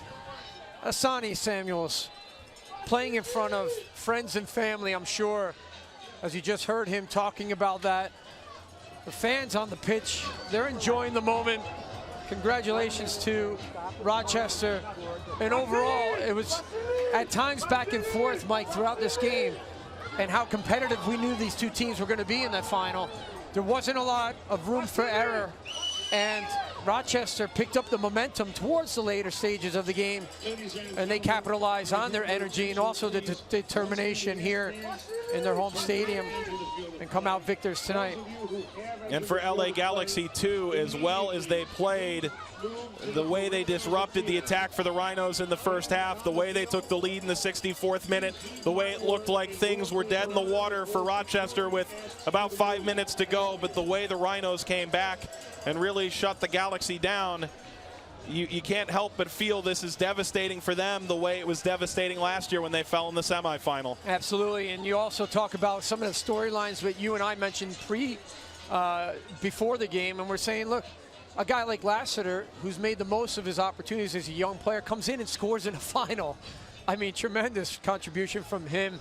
You know, the guys are battling back and forth, but, you know, again, Rochester, they made the most of it. They earned the right here, giving up the fewest goals throughout the season this year. A very stern, organized defensive unit. 2 set pieces tonight. Samuels comes off the bench, contributes unbelievably to the win for Bob Lilly and their staff. But it's a win-win situation for everyone, because Kurt Analfo, you know, takes over the LA2 Galaxy team and has to establish, you know, a rhythm, has to establish an identity for that club. The first one to do so in the USL, and the relationship in terms of, you know, establishing their own USL2 team. And what a great storyline for 2 years running to get to the final in such a short period of time. It was excellent. So a win-win for both. Rochester here and the support and the home crowd, and really for the club, but also for the LA Galaxy. They should be proud of where they are. They'll be disappointed tonight to take the lead, but then to, you know, to be fought, quite frankly, by a team, Rochester, that has a never say die attitude throughout the whole year. 24 teams opened this year 6 months ago. Next year, 5 new teams will join, including FC Cincinnati, who John Harkes will be at the helm of. This is the kind of moment that makes you realize the passion of these markets, like Rochester, like Louisville, who started last year, that hosted a semifinal this year, like Cincinnati. It's one of these moments that the USL Championships has really proven to be as good or better than we anticipated. Absolutely, Mike, and it comes in such a short period of time, and that transition, you know, Sneddon, a young player, 18 years old, has to come into a pressure cooker, really, and you talk about Diop with the injury and slight concussion that he may have. Sneddon comes in, you know, he does the best he can. You can't fault the young player. He'll remember this experience, so this will carry him a lot further in his career and his future. But also, too, we talked about Jake Edwards at halftime, the USL president, was saying in such a short period of time, establishing the relationships with the MLS, but also the standalone clubs, the ownership groups, the venues that are there, the excitement of the league and the growth has been tremendous. We look at the production tonight for this game, and the final has been fantastic. I hope everybody enjoyed it on ESPN3.com and also on YouTube channel. So overall, a win-win for the game in our country. And it just shows a bright future ahead. Many more expansion teams coming into this league and much more competition. That's going to make it harder. And few people could have dreamed up a situation quite like this.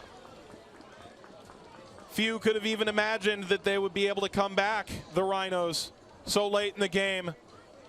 And yet, Asani Samuels cements himself as a legend in Rochester.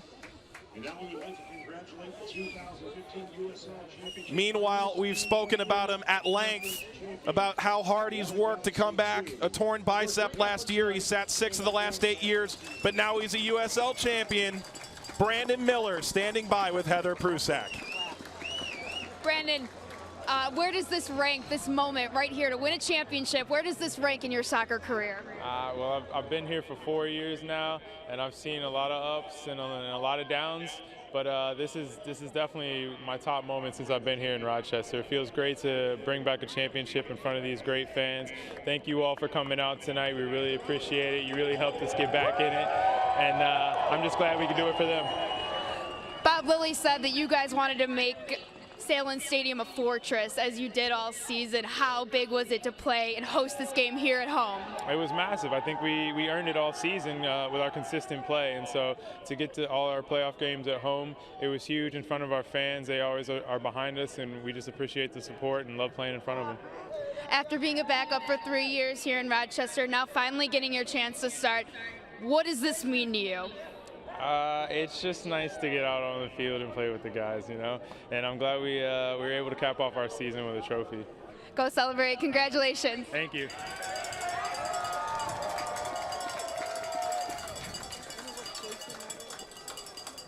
The celebration is on for Brandon Miller and the Rochester Rhinos. A championship team, top to bottom. They win the regular season, and they win in the final. Goal number 1. Things seem down for the Rhinos at that point. Yeah, you see Diallo there with the header, the save from Miller off the bar, and then the follow-up from Lassiter. That was the early 1-0 lead. Here's the Mendoza corner, and again, you see Asani Samuels come off the bench, gets the equalizer, and give hope to this home crowd and the Rochester Rhinos, carried into overtime. And here was that injury we talked about with Diop as he gets challenged by Rolf, trying to keep it in. His head's down low. And there's the other header to make it 2-1. Asani Samuels, big presence in the box. Great header, great ball played in from Forbes. He made a huge contribution tonight on the field, a driving force. And really, Samuels becomes a hero. So the Rochester Rhinos are champions in extra time, 2-1 over LA Galaxy. Let's go down to Heather Prusak as they hand out the USL Championship trophy. All right, it's time now to start the post-game award ceremony. I'm here with USL President Jake Edwards. Jake, take it away. Thank you. What a great game, eh? What about those Rhinos?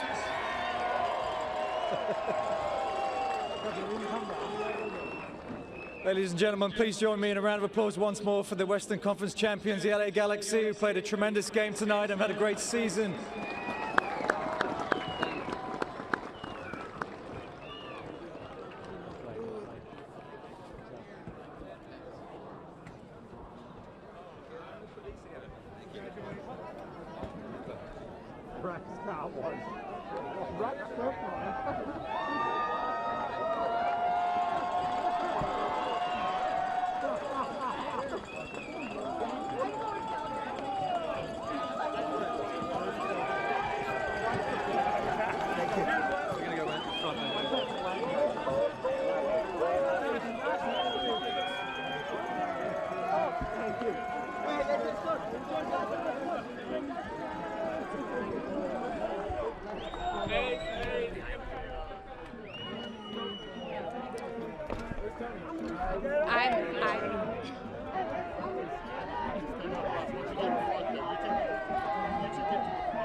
trophy, right?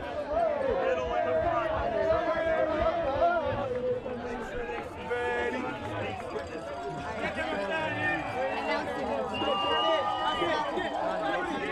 It's my pleasure to announce tonight's MVP, Mr. Asani Samuels.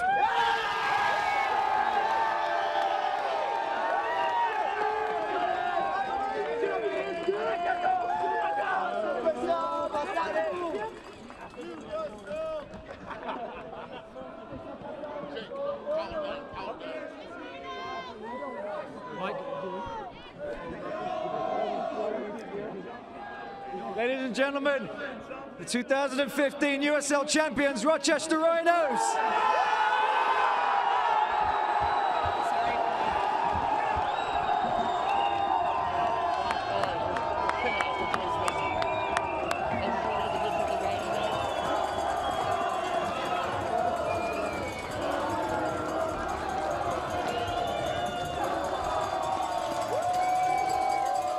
The Rochester Rhinos hoisting a trophy.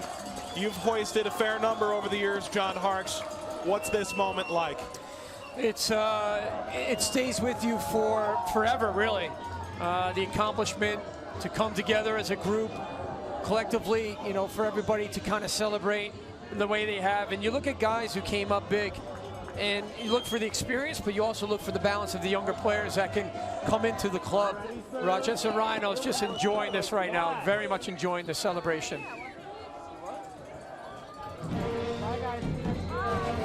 The Rhinos, a 2-1 win over Galaxy 2. Early in the game, the Rhinos pinned back the Galaxy, forcing the action. Great save from Brandon Miller. The fans rambunctious. Ariel Lassiter in the 64th minute. Asani Samuels twice more. The 2015 USL champions, the Rochester Rhinos, as they defeat the LA Galaxy 2-1 in extra time. Technical facilities provided by Vista WorldLink. For John Harkes, Heather Prusak, our producer Michael Cohen, our associate director Bill Herbstman, and the rest of our crew in Rochester, I'm Mike Watts, saying have a good night, everybody. The 2015 USL champions, the Rochester Rhinos. This copyrighted telecast of the United Soccer League may not be retransmitted, rebroadcast, or reproduced without the express written consent from the United Soccer League.